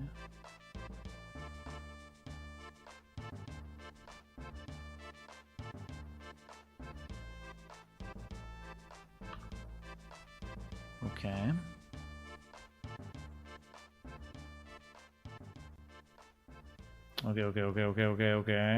Okay. Boom. Okay, so here we are loading stuff into his memory, okay, into his brain. So what we want to do, setup dialog, right? Setup dialog is coming from the loading of the NPC and from initialize dialog dict, initialize local dict. So actually I should go here. But setup dialog is, this one will be completely empty. So we'll do nothing because we don't have any knowledge areas, any NPC ID, nothing of nothing. So all this will return just empty. Same for the master ID. Okay, and it is all fine. Now we go here. We create the new knowledge area and we add the knowledge. Now let me just check if this knowledge area is doing something crazy.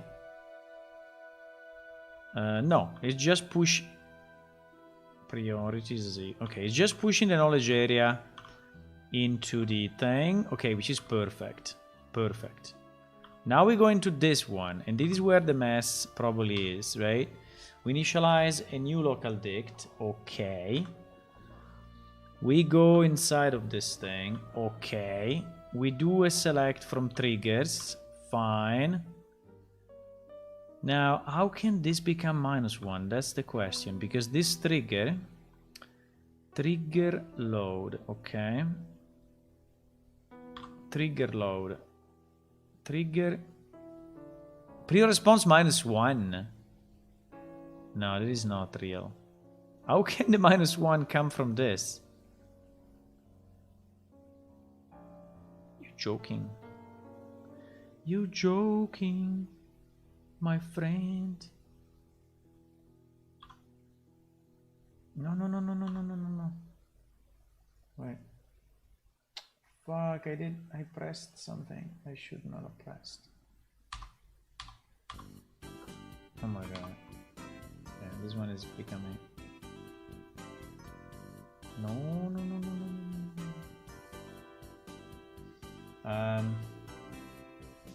Wait, I pressed F11 in the wrong window and the window became super big. Okay.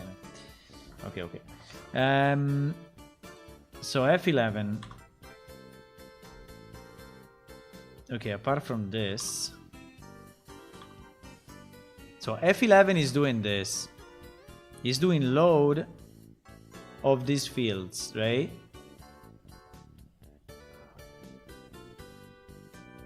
Holy shit. Both 0 and -1. Look at this, look at this, look at this. Both 0 and -1 can be used for no precondition. Make sure we use -1. What do you mean? In the database is always 0. I don't understand this. Why we did this? When we did this?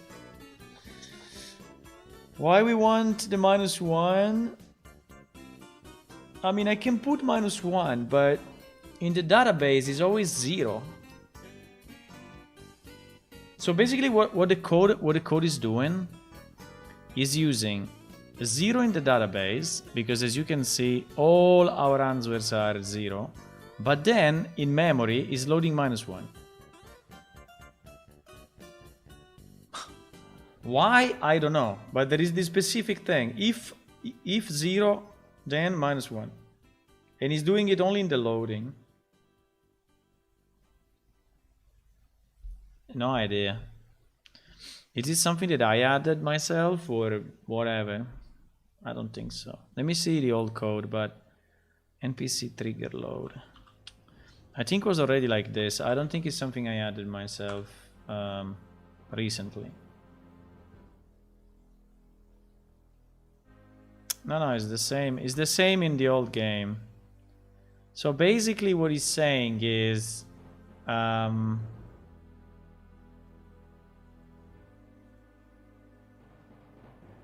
what he's saying is always load in memory as -1, but store in the database as 0.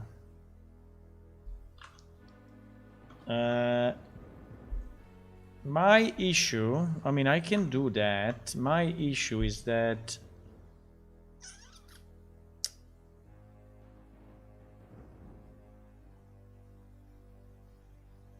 my issue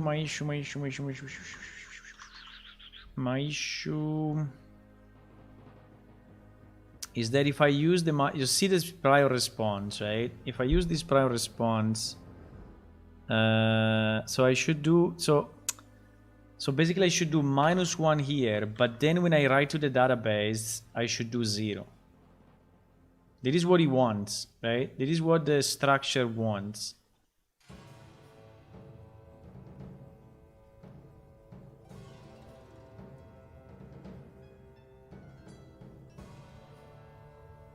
Which is super stupid.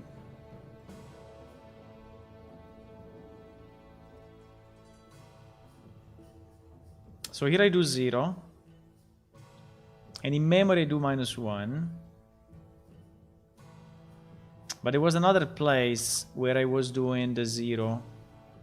And the other place was in the find response. Because in the find response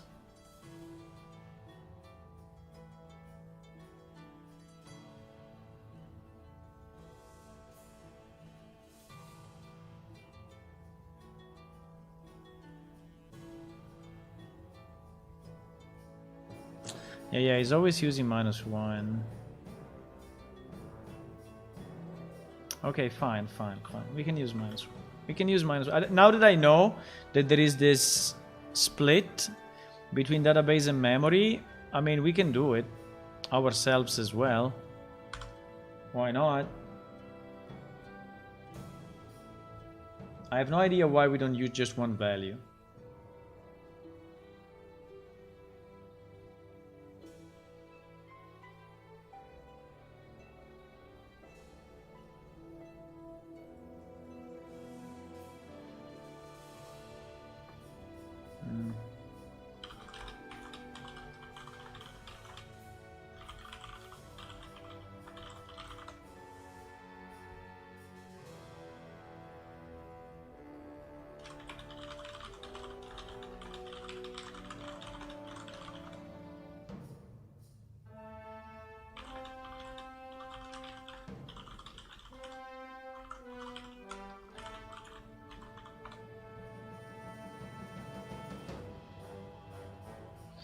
Okay. So now, but it's good, it's good, it's good, it's not a problem. I mean, it's just, it's good that we understand how it works. And, I mean, not that we are gonna reuse this code in a lot of places, but still it's good that we understand why and that we fix it. Because fixing it is what we need. You think the pet is clever enough and doesn't want to answer a question twice? No, he's my slave. He needs to do exactly what I ask. If I ask him 20 times, I want him to answer 20 times.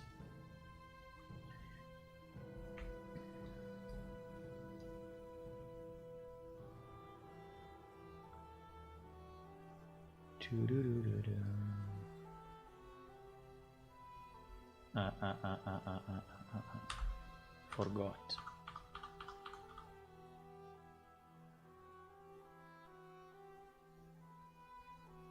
He was actually loading. Okay.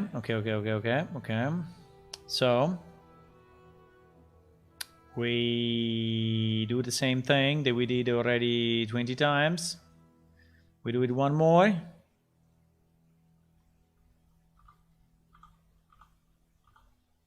Whatever it is. We try to speak with the guy.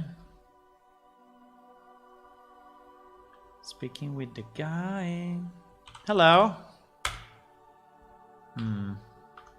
Let's see. If he answers. Wow, there's a lot of debug. You didn't. You didn't answer. Why? Fuck. Okay. Didn't answer. Let me see why. So now we should have been loading with -1, right? We should be loading with -1. So now we should search with -1, you see? We are searching with -1. Yes. Let me just check the area. The area is familiar. Yes. Yes. Prior response -1, okay? So why the trigger is coming out? The trigger is coming out good. Okay, the trigger is coming out good. It's coming out as a low. Okay, nice. Then why is not... Check if not all the responses have been blocked. This I don't know exactly what it does. No. Okay, it's not finding the responses now, but now the trigger is finding it fine. As available responses. Wait. As available responses. Okay.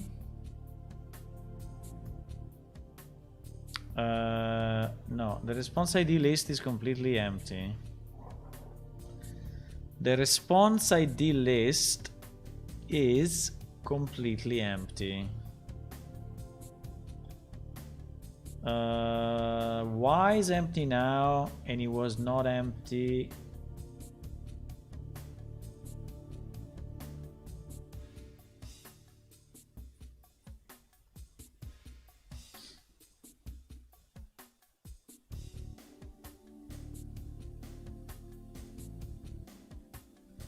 Load trigger, load responses. The response ID list, push.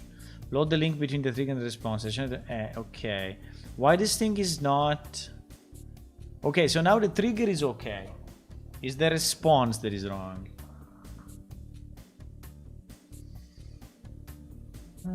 Real life people are slave of the pets. So you were a slave of a Tamagotchi?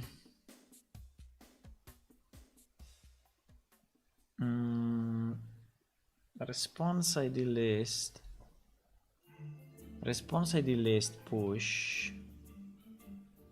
Yes, here we do it explicitly, and so it's working because it was working before. The problem...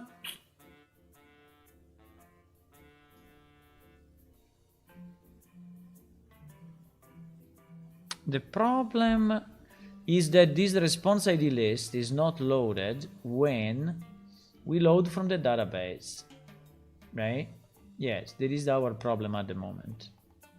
This response ID list is not populated. Why? If I go in, probably because it's only in setup dialog, and setup dialog is finding everything as empty.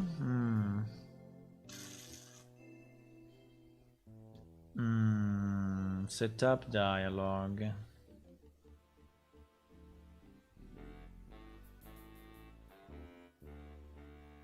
No, actually no, because setup dialog, the only thing that is doing is initializing the knowledge areas. So it's not initializing the, so I would say no. So in the loading, there is something that goes wrong in the loading for the responses.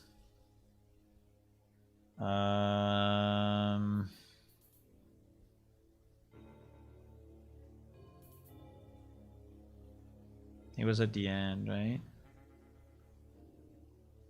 It was at the end.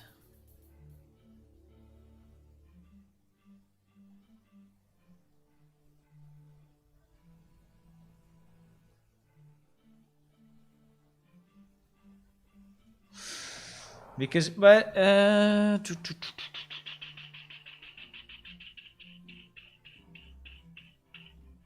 I know why. I know why.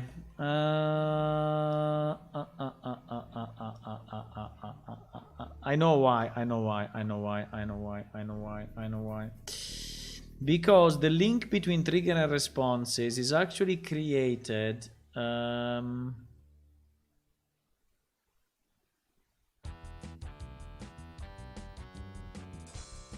Fuck. Okay, okay. Wait a second. Wait a second. Wait a second.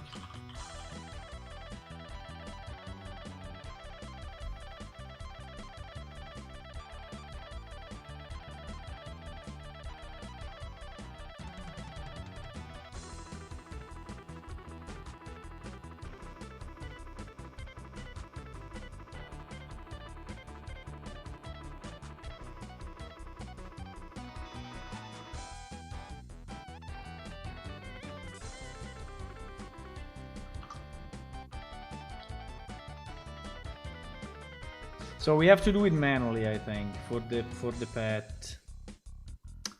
I think we need to do it manually, boys.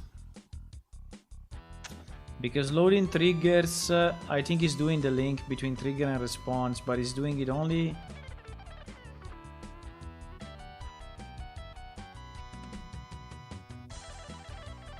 at startup. Holy moly.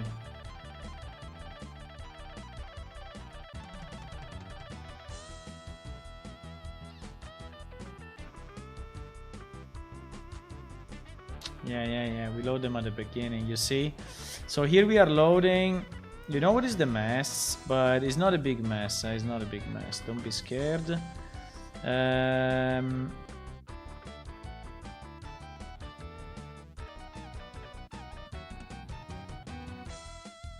Total trigger 42. Total trigger 42.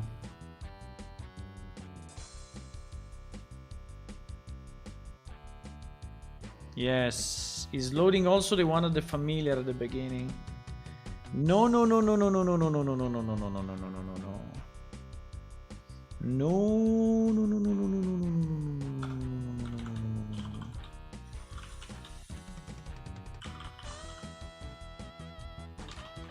So skip pet triggers will be loaded dynamically later on.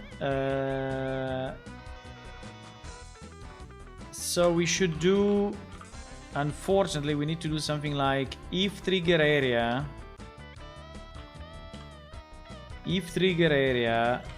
starts with familiar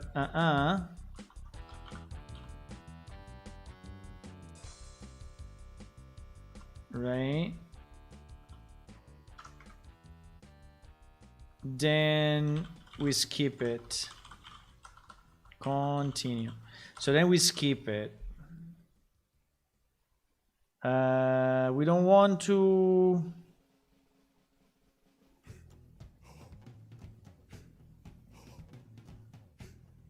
Yes.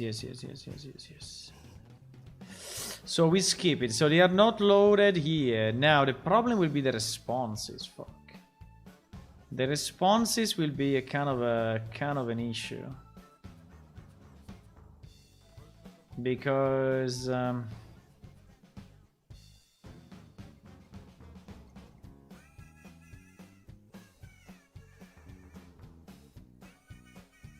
responses will. Let me see how he's loading the responses. Huh? We do a select star from responses. Holy shit.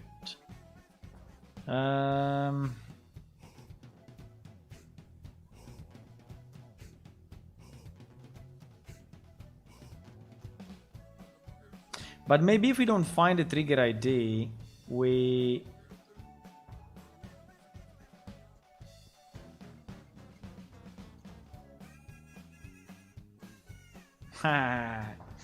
Yes, here is a probleminos. Here is a probleminos, because at the moment, if you are not finding a correspondence between the trigger and the response, we give a fatal error and we exit. And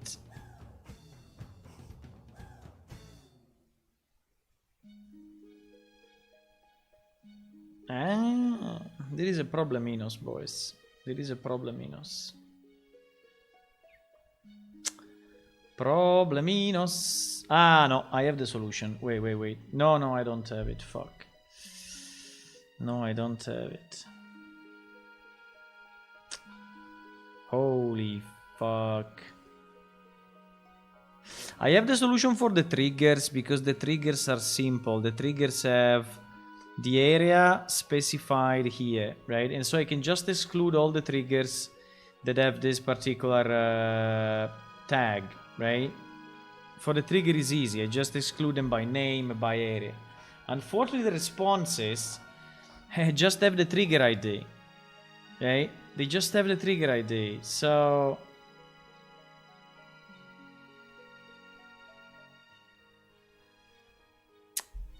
it's a real problem, because I cannot say don't load the responses that actually have a trigger which is not loaded, and so I cannot actually look at this area, right?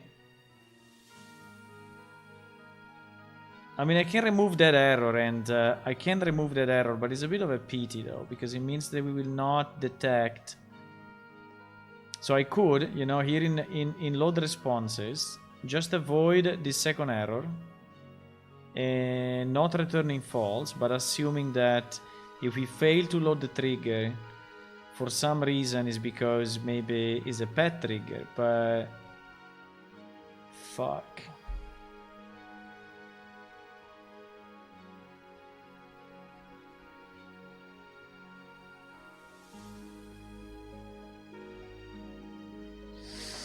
Or we can do a trick.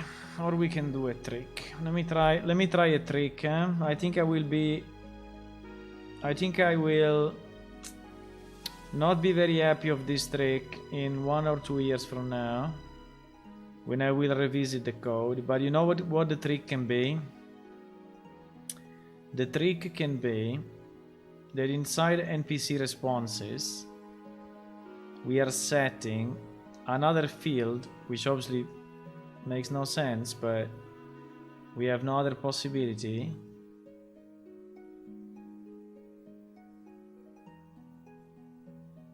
For example, the quest ID seems to be a good one, right?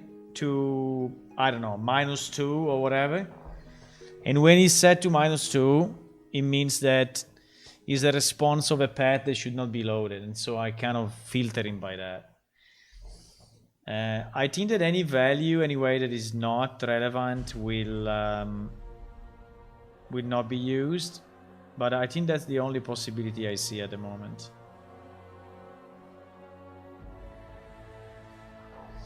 I think it's the only easy possibility. Otherwise, we go into way more complex stuff. So, or making a huge query here, but we have millions of triggers, so I don't want to do like a union. I mean, like a join and then search by string on the one that are not. I mean, that's a freaking mess. Well, I don't know if we have that many. How many we have? Yeah, but with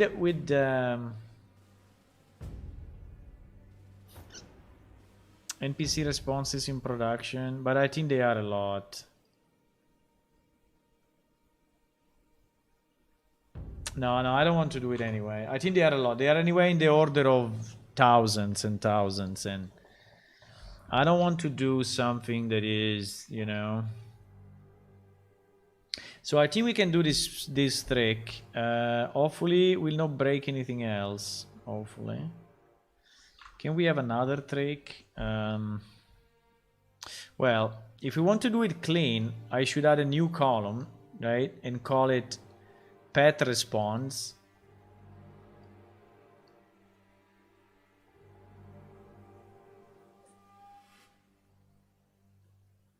And call it pet response.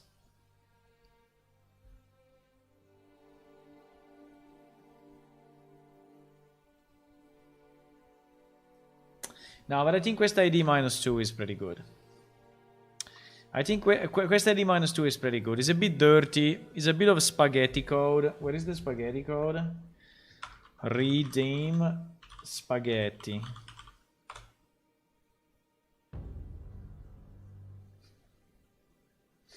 Is it coming or not? Was not spaghetti. What is this? Spaghetti code.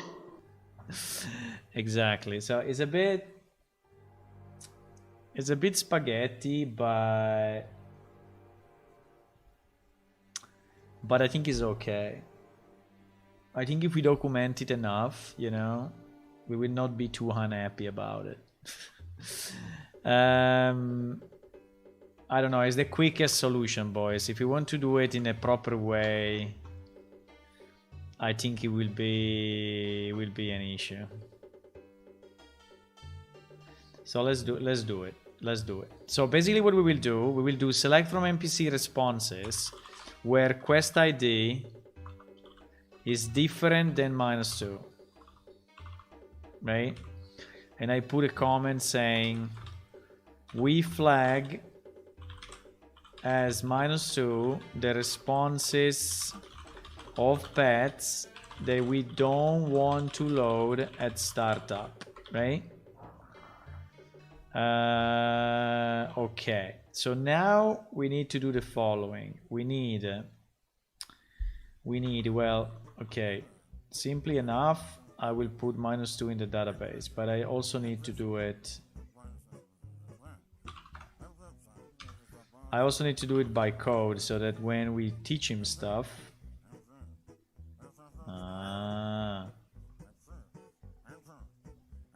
No. Please. No. It's an integer only. Fuck. No, it's unsigned int. Why unsigned int? Why? Oh my god. No, it's an unsigned int. It's an unsigned int. So I cannot put -2. Unless I change the type of... No, that's so annoying. That's so freaking annoying.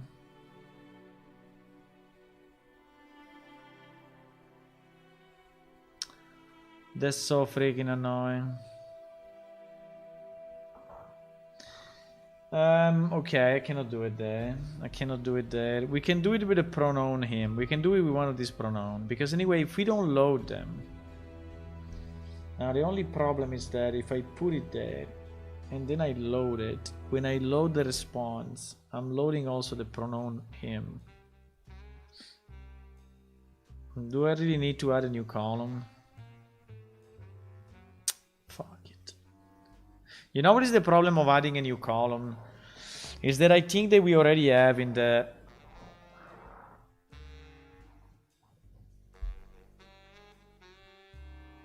We already have a lot of tools that are working on this thing. And mainly...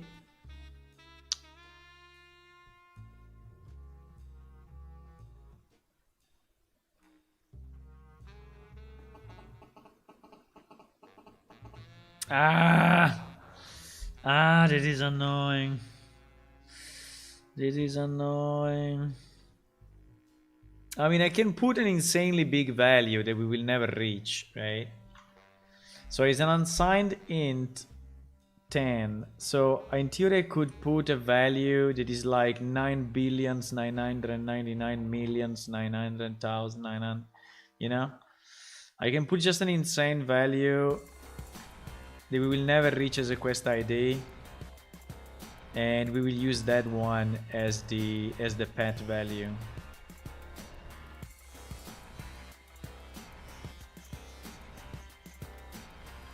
Right? Like just like a special value, because quest ID, I think yes, we have a lot of quests, but the maximum number of quests I think is like 500 and they start at 1000, so any number above 10,000 will never be reached, right? So I think I can put a number like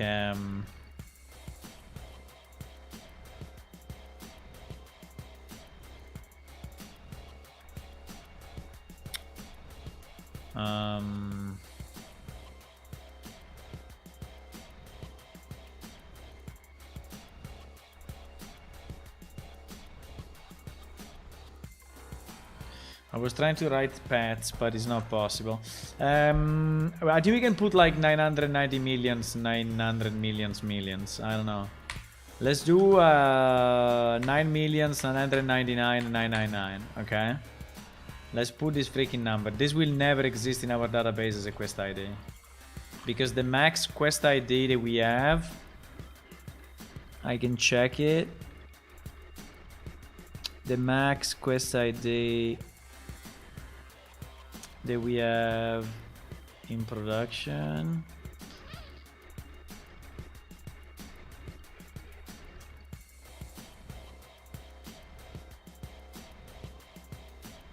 is 1,500, right?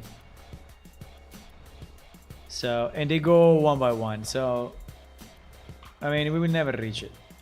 So let's use this weird number to flag the responses, right, that are dedicated to pets, and fuck it. And fuck it. This one I should be able to save at least. Yes, I saved it. Okay, nice. So, and this one will not be loaded at all, right?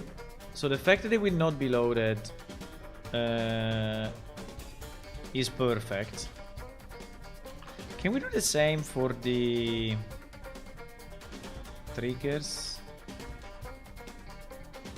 But no, because here we don't have the quest ID, you see? So they are a bit uneven, but it's okay.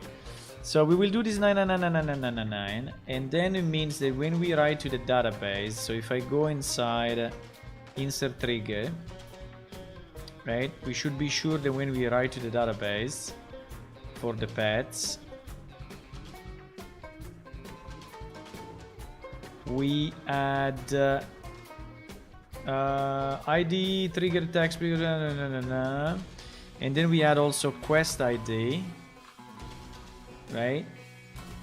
Quest ID, and the quest ID will be 99999, right? Fuck, I did it in the wrong place. On here. Quest ID, and it will be 9999. Okay, in the responses. So this in theory should already work now, because we are writing and reading.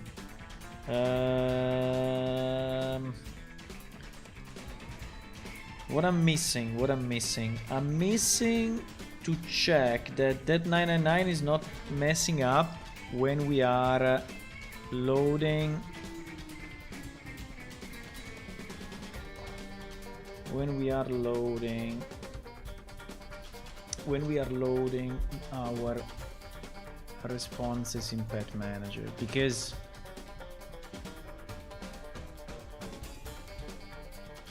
I think I know what will happen now. What will happen now?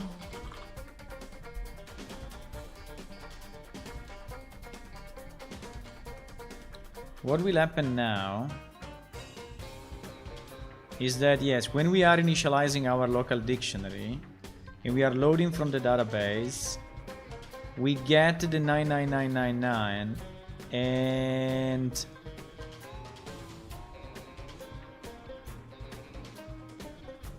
the loading is going to go a bit crazy.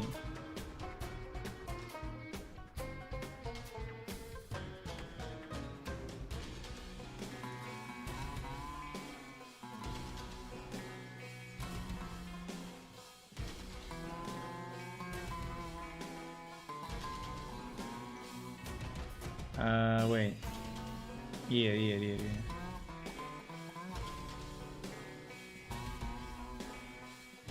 You see? If it's a quest ID, auto-generate a script OP to make sure this quest is active for the player before responding. You see? So this thing is doing stuff. I knew it.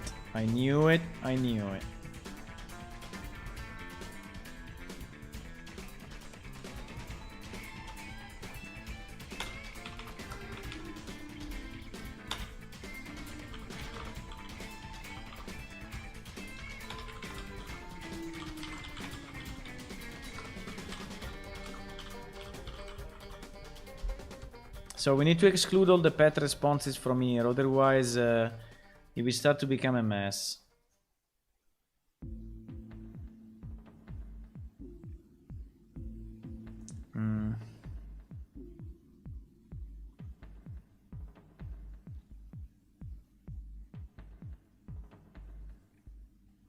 No, and by the way, we can do it even better than this.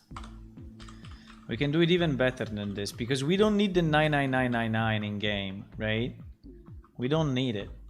So we can say that if quest ID is equal to 999, we just, when we load it, we just say quest ID equal to 0.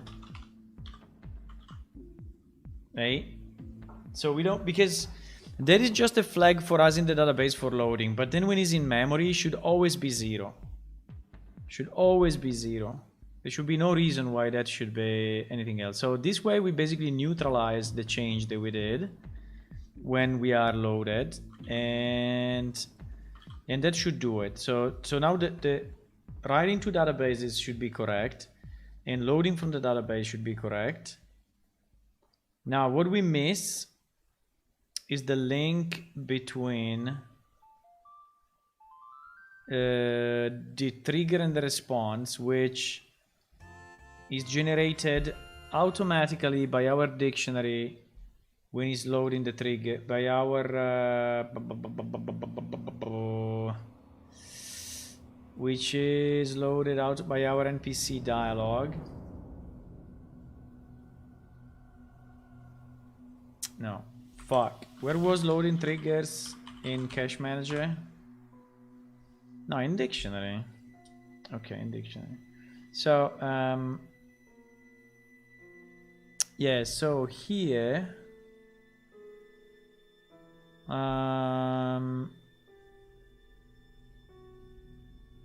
okay. Skip the pet trigger, yes. Skip the pet responses, yes.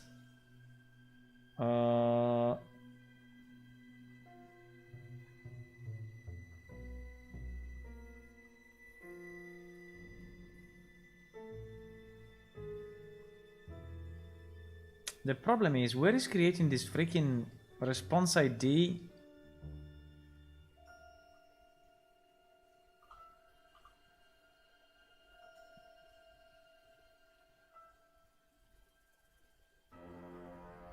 It's not doing it here. So where is he doing it?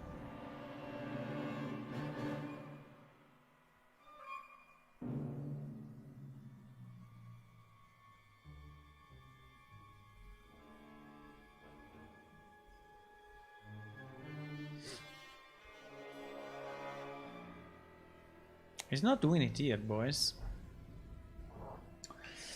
He's not doing it here, so he's not creating the response ID. So where the freaking hell is doing this response ID then? Because we missed the link. If we don't create the link, it will never work. It will never work. Response ID list. So we need to populate this thing. And the question is, who is populating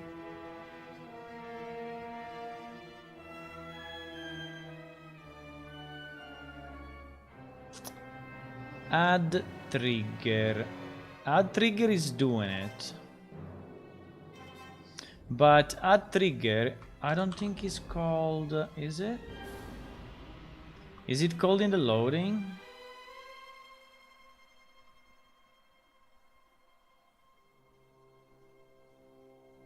Actually it's called also by me in the initialize local dict. I do it. Is he?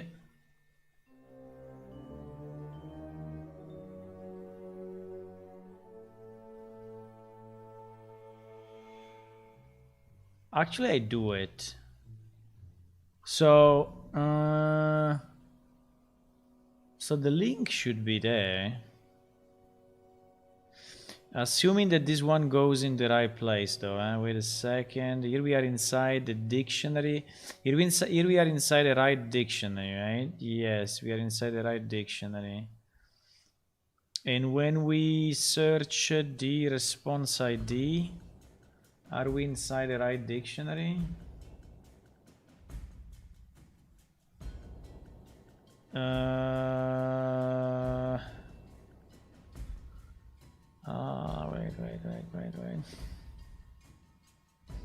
Trigger response ID. Hello, XY Bad Toxic. Thank you for the raid. Hey, hello people. Welcome to everyone. Really thank you for the raid. Raiding are always appreciated. How was your stream? What you were doing? Are you an Unreal Engine developer or a game developer?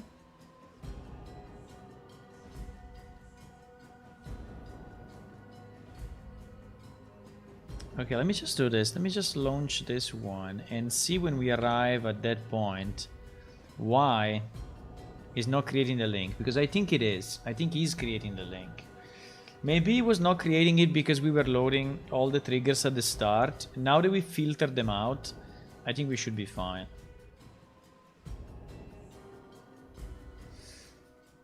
You're working on an interactive stream overlay with Unity. Very interesting. Where the viewers have 3D avatars. So it's similar to the little avatar I have in the stream avatars that I have. You see the guy that is walking, that is called Plane Shift Official. If someone else speaks from YouTube, another one will appear. So basically it's something like that, but in 3D.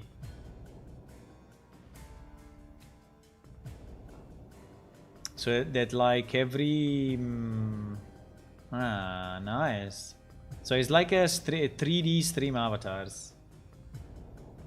And more interactive. Nice, I like more interactive. They can be very useful. I wanted to add some interactivity to the stream somehow as well. And I know that there are API, you know, from Twitch to actually interact, but I think you can basically read the chat. Can you also do more stuff than reading the chat? I guess so, huh? I mean, is your system interacting only through the chat or through something else? Because I think this is what is interesting to know.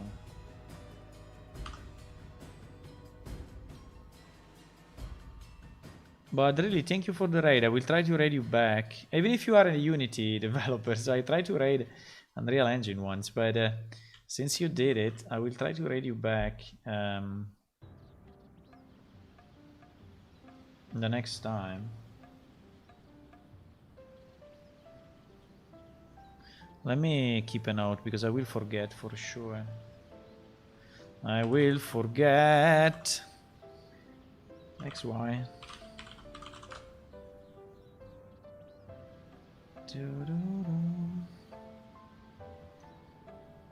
If I follow you, okay, if I follow you, I will see you in my, yes, in my list here. And usually when I look for raiding, I look at my list on the left, and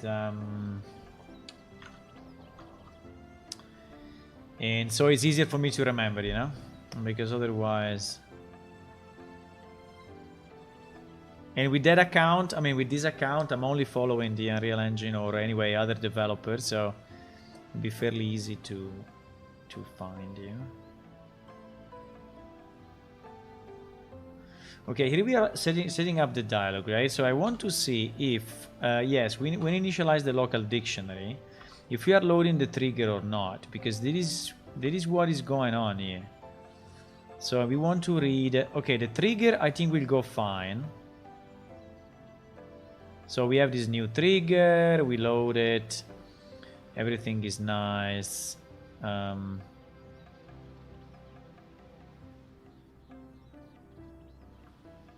But then, wait, we're doing the response, yeah. Then we go to the response, so trigger insert, you see, so we insert a new trigger into the thingy, okay. The pre-response is -1 as we decided, okay. Now,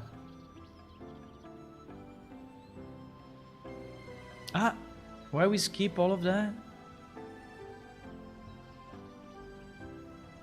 No. What? Yes, it's good. Because there are two triggers. Okay, we don't care about this point. We care about the responses. So from here down, we care from here down. Okay, so we reach this point, right? We see there are two responses. So we run here. We load the response. Let me just check that there is not anything crazy.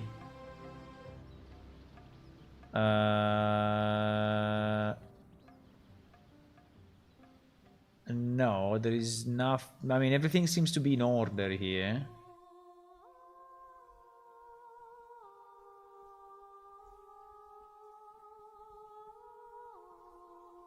Well, I don't know if it's true though, because we got. Wait a second. Why we got the responses as? Wait. Ah. Yes. Because this code assumes that the responses are already loaded, but they are not, obviously. And in fact, is skipping them.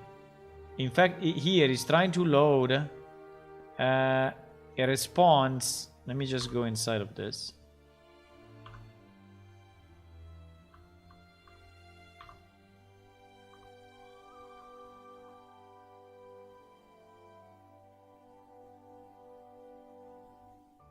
Wait.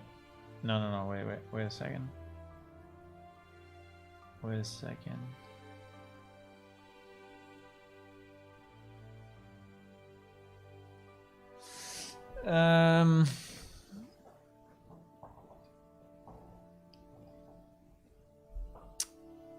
Yes, he's not reloading it. He's assuming that. Okay, let me just search where the hell I copied this piece, but I'm pretty sure that I copied it from another place where he was assuming that the responses were. I think I copied it from dictionary where he's loading the responses. I'm pretty sure, and I just changed the select trigger from familiar. Pretty sure. Pretty sure.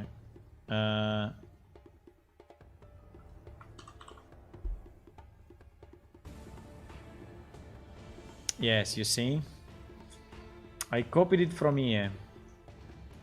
And this code...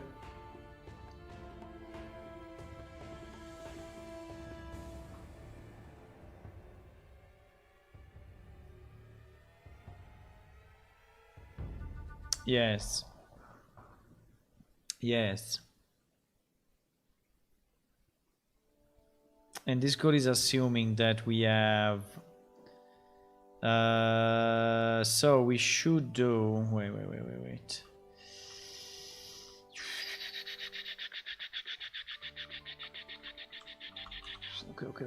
Okay. I have it. I think I have it. I think I have it.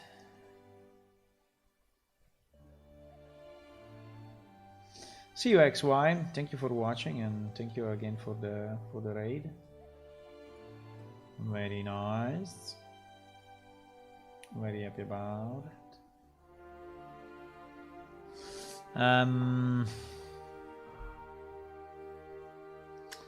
Okay, so we need in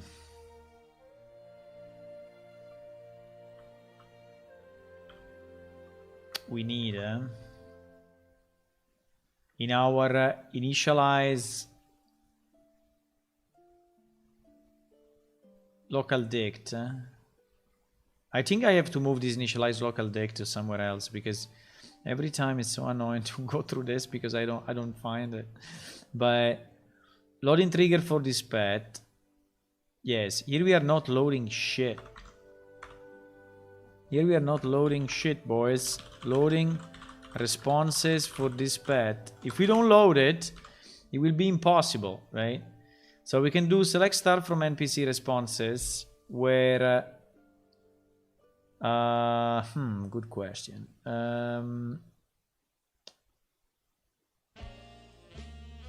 Should we load them for every trigger, or should we load them by...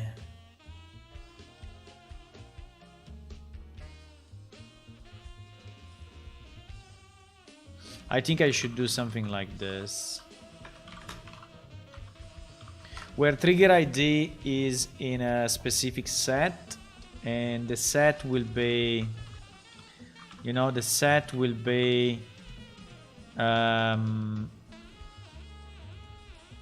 thing coming from above. I mean, this thing was, it looked simple, but at the end it was not simple at all, because basically we are changing a fundamental principle that we had in our code for like 10 years, which is the fact that we have fixed response. This is also one of the reasons why I didn't want to do it at the beginning, because I said, fuck, it is too big. But I think I'm happy that I decided to do it anyway.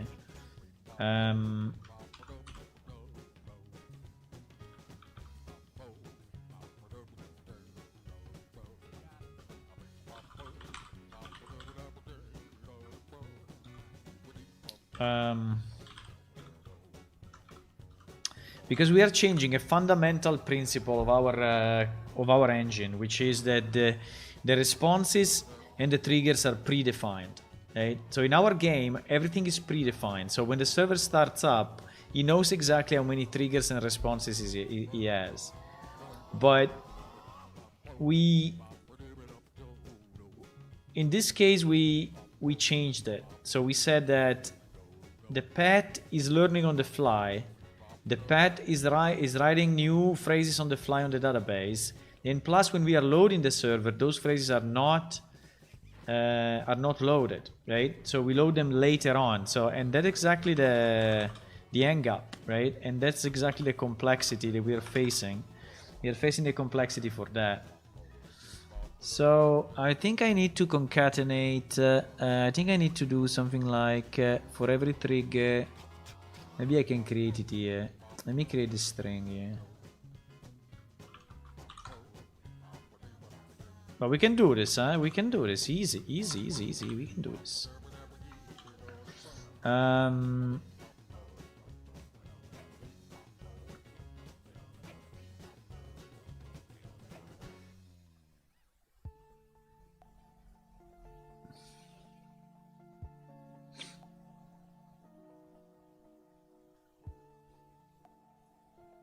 Okay, so basically here we need to do this dot append of this thing.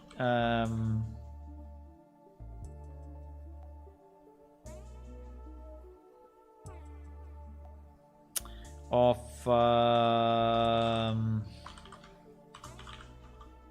from int? No. Yes. Wasn't that from integer? F string. From int, yes. Because there is an int, right? And then we need, unfortunately, we need to append that, and then we need to append. Is append returning the thing, or is append changing it in place? Oh my god, come on. No, it's returning it.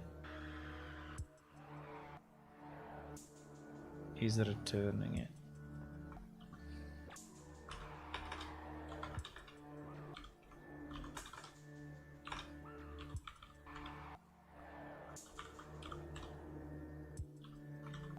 Right, and then we will have to delete the last one, the last character, which is a bit annoying, but we will do it.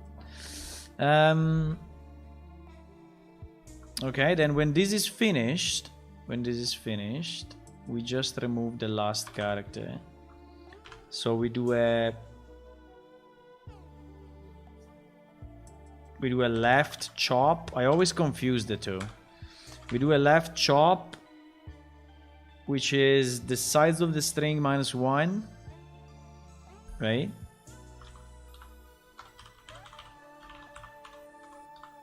So we basically exclude the last.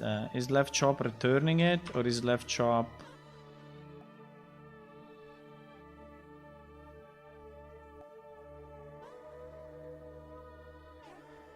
Is returning it again, huh? So everything should be assigned. Okay. So here we just remove the last comma. So otherwise we will have the string with a comma.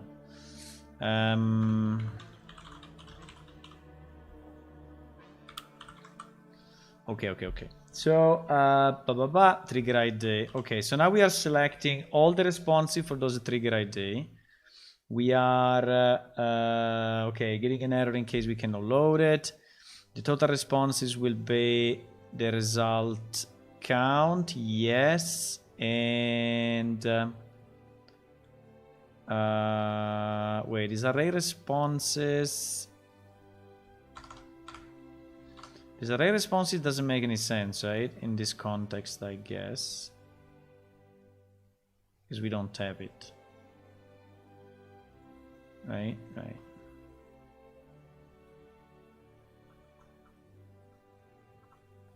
So I just need to assign this to this. And fuck it. Okay. Int, yes. And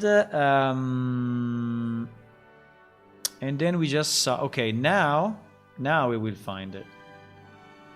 Now we will find the right response. It will load it. It will check the trigger ID. The trigger ID will be correct. The addition of the trigger should create finally the link. And everything in theory should work. Let's see, boys. This one was a tough one, by the way.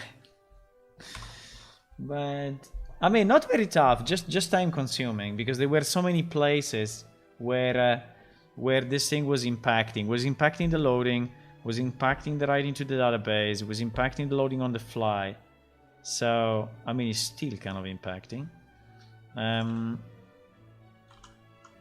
so yeah, it took quite some time, but I think it was a very good thing, because we now have a way to dynamically load phrases, triggers, and responses on the fly, right? And we tested it on a fairly complex case like this one.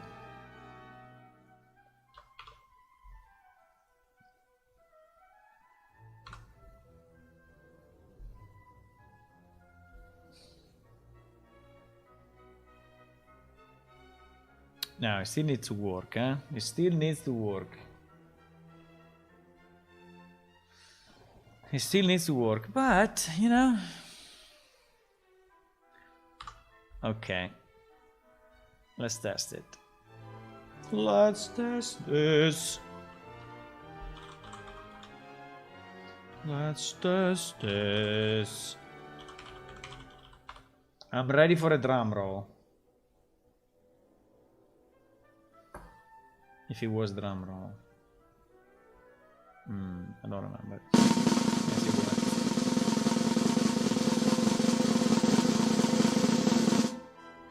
Drum roll. Drum roll. Okay, so what I want to see is... What I want to see...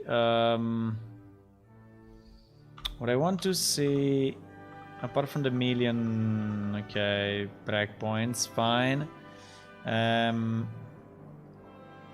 Well, we basically want to see the pet answering, so that's what we want, right? The pet should answer. Now, if it does not answer, I will debug the loading, but in theory, it should answer now.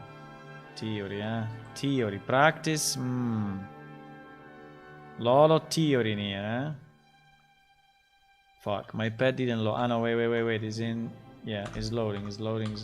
Okay, let's go. So he loaded, he's there. He wants to speak with me. I know he wants to speak with me. Hello. Okay, let's go and see if it does something. There are 1 million breakpoints, but... He didn't answer, no! Okay, did not answer. Okay, let me try to see why. So we want to see if the response ID is properly set, correct? Find the response. Where was that? It was inside of this, but I think I have it in the... Yes, find the response. Familiar 175. Yeah, exactly. Trigger find. Okay, the trigger we find. Now we need to see if we find the responses, okay? Because the trigger we find as available responses. So we need to see if here inside as available responses. No, our response ID is still fucked up. Okay. Now the only thing I want to be sure is that yeah, okay. So it's fucked up still in the loading piece, which is the code that I put down now. Okay, let's see why. I think it will be fairly easy to see. Should be fairly easy to see. It's just time consuming. The problem is very simple, but it's just time consuming to follow, you know, all the different functions that are working on this. So it's reality is a simple problem, but I mean now is a simple problem. Maybe at the beginning was not that much, but okay. I think that here when we initialize the local dictionary, there is still something not good. There is still something not good. The trigger should be fine. Let me put a breakpoint here when we load the responses, right? Okay, so let me see if the trigger ID is correct.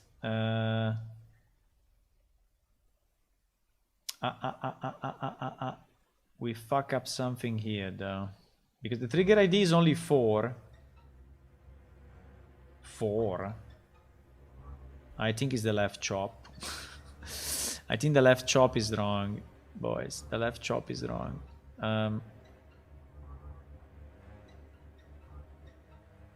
I don't think I can redo it though, because if I go here and I try to redo it,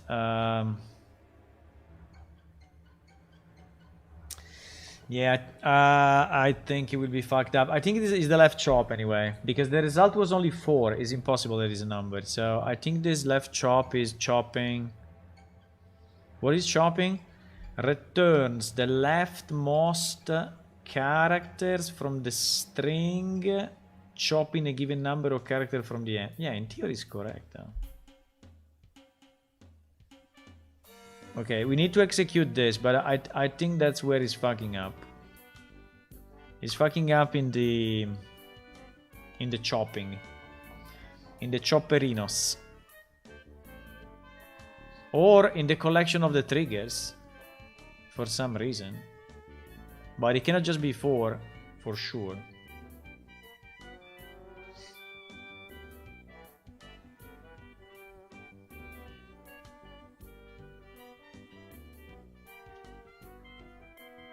Started to be a bit late, boys. Fuck it. No, but I want to see this thing working. There's no way I'm going to bed.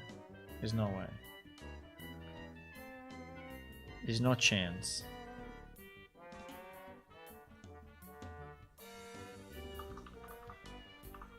I want to see this thing working now. I'm too close. I'm too close.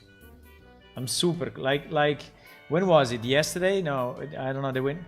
When we had the movement with the encumbrance, with the slowness, I stopped the stream. I worked like 2 minutes more and it was working.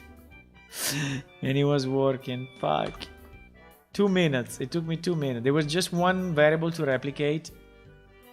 And so I closed the stream with the stuff not working, unfortunately. And then I...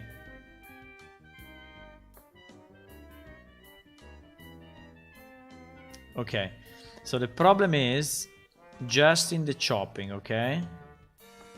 So it's here.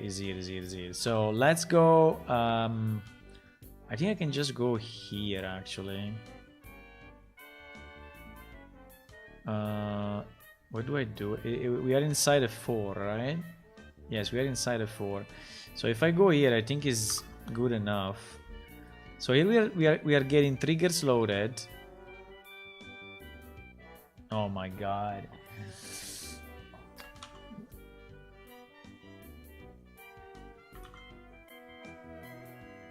That is the problem, boys.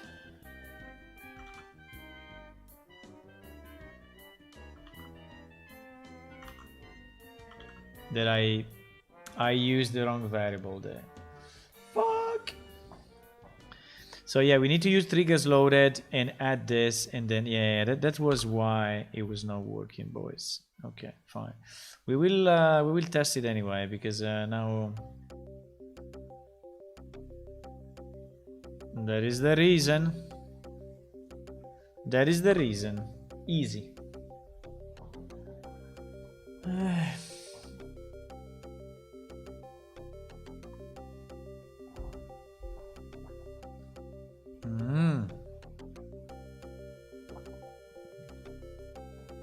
What? No, fuck, man. Triggers ID.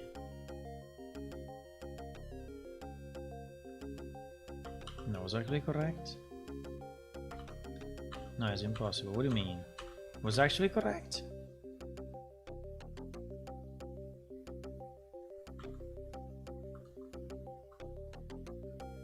No, wait. I did something that was not triggers ID.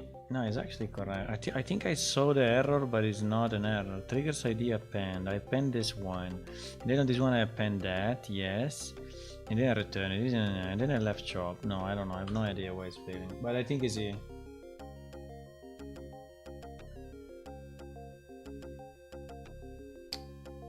I've changed the music.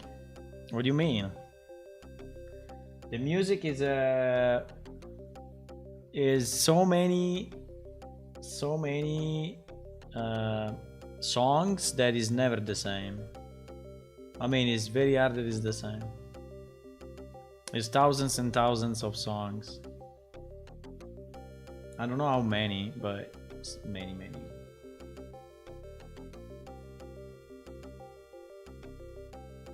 But this one, I think we rarely heard it. Eye of the Beholder. We rarely heard that song.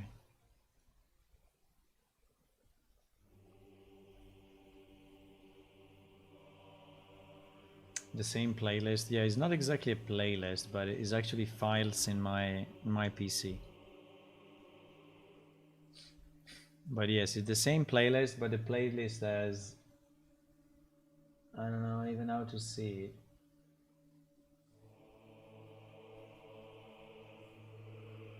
I don't even know if it's possible to see it, how many, but maybe yes. But... ah, yes, I can see it. Wait. 2,317 songs. 2,317.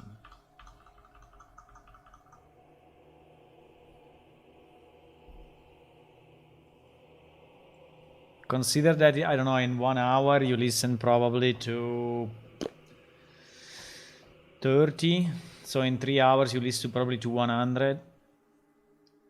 So you have like 100 songs out of 2,300.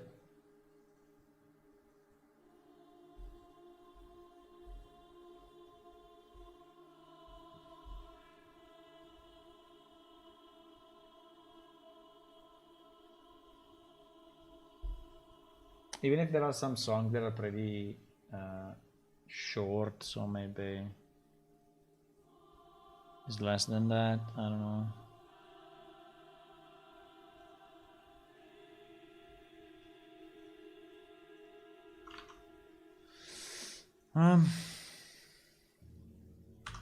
We can do this, huh? I was sure I seen the error and so I did the change, but actually I didn't. Okay. So initialize dict. Initialize dict. So we start from trigger ID being empty and then we reach here, okay? So trigger ID append. Okay, so we append 43. 43 I think is correct.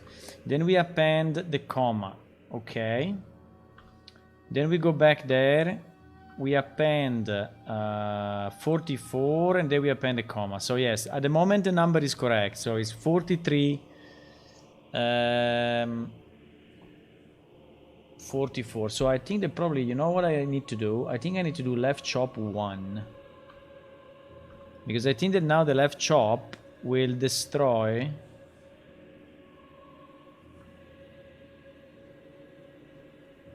Why he made it 4?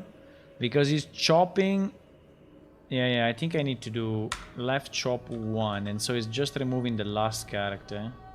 I think that's what it is. I always been confused with this left chop and right chop because he's starting to count from the left, but he's actually removing items from the right. So I don't know, every time I'm confused. Because he says returns the leftmost character from the string, chopping the given number of the character from the end. Ah, yes. So I think I need to do 1.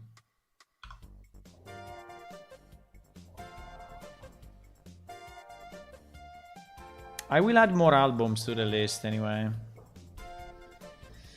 I will add more. If you have a suggestion that is not getting copyright strikes, but if you have a suggestion of other albums, of other games that you like, or games that you liked, You can suggest, and I can check if I can use them.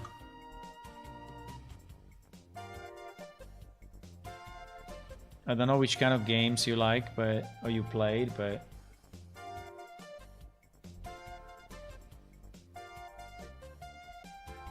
there is the new game I'm playing, the Midgard,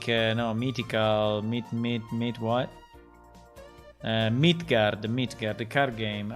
That card game has very nice songs, but I think it's very few, like 2, maybe he has 2 or 3 songs.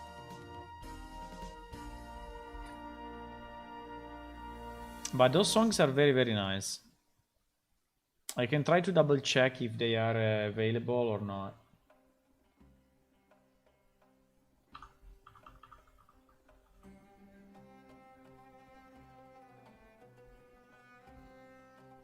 I can try to check.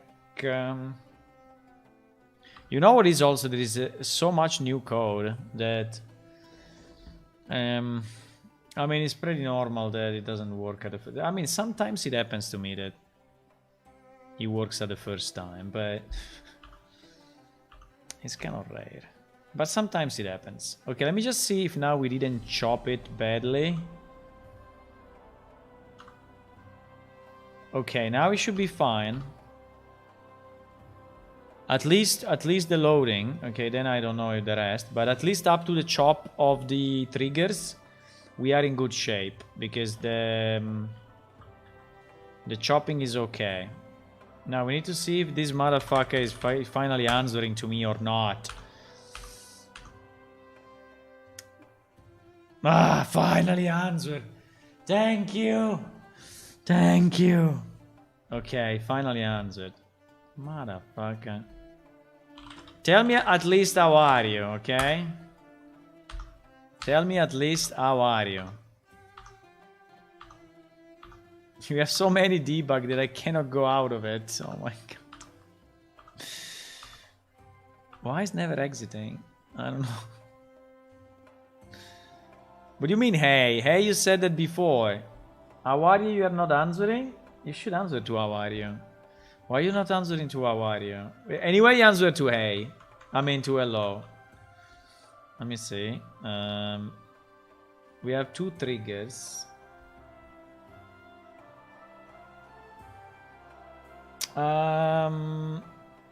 Okay, it's without the question mark. But in theory should make no difference. I don't know though.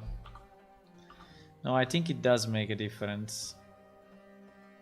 Yes, in fact... Clap, clap. Well done. Well done. In fact, he answers. In fact, he answers. We still have a problem with punctuation because the trigger that I'm passing through is a trigger which is unfiltered.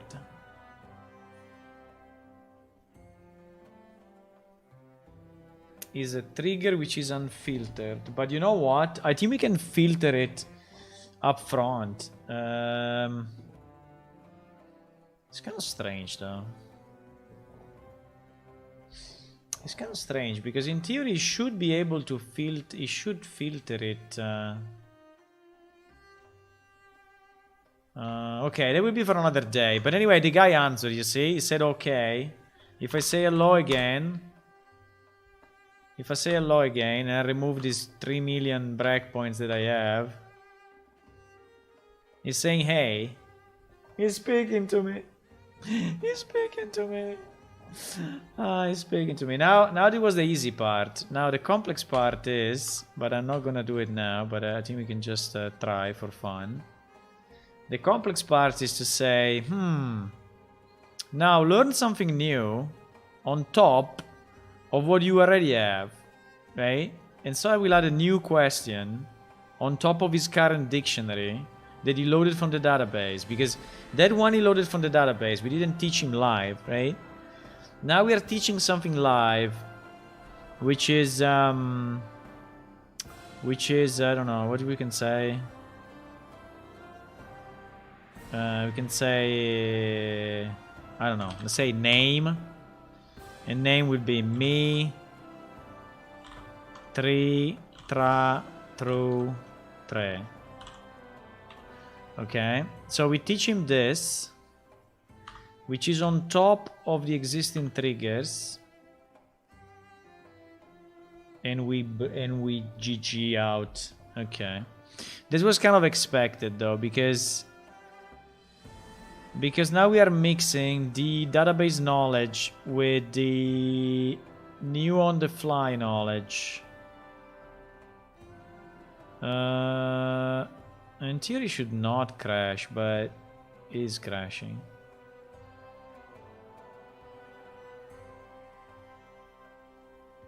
I have no idea why it crashed.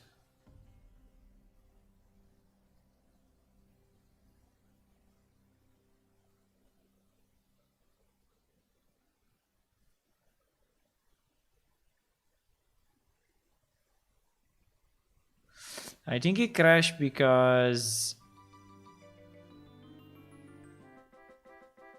load the link between the trigger and the responses.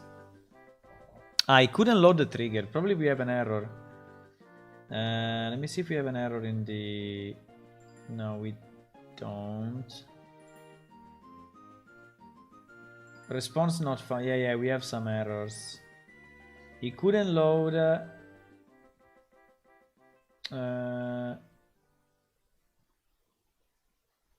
he couldn't load the new... Why is this? So specific triggers. Trigger is name, yes. And the area is correct. The pre-response is correct. Okay, so let me just check why this trigger is not getting loaded, and then I'm really going to bed.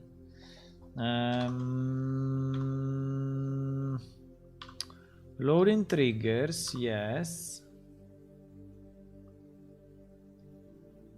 It seems that this trigger, it fails to load, right? It fails to load for whatever reason. Maybe it exists already, but no, name should not exist already.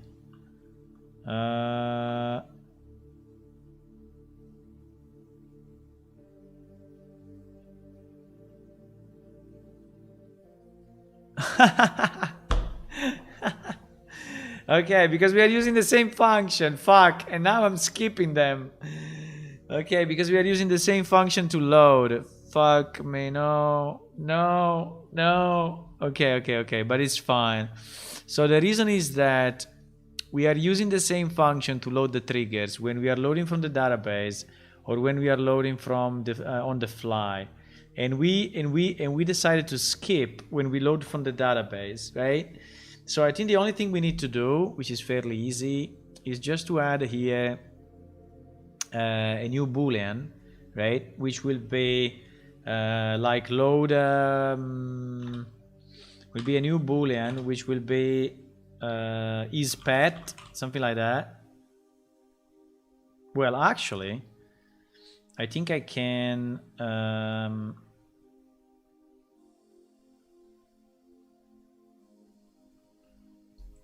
yes.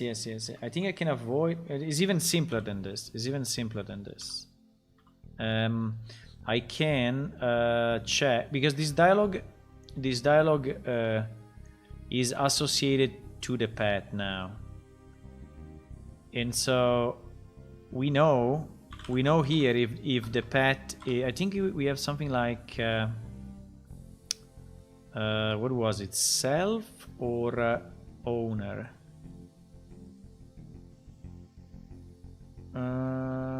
Fuck. There was.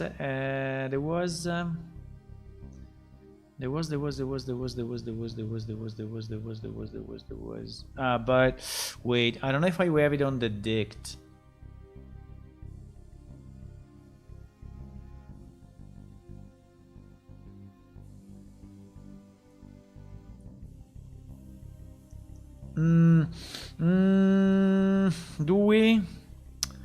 Do we have it on the dict? Because it's very simple. We just need to say, if we are loading the pad dynamically, then don't skip it, because now we're skipping it.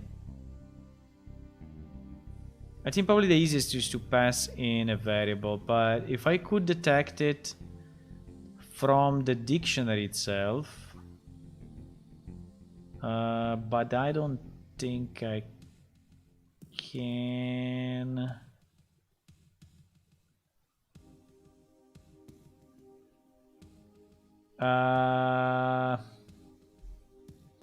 No, I cannot. I think I need to pass in a variable. Okay, anyway, I will do it. Fuck it. Not now. It's too late.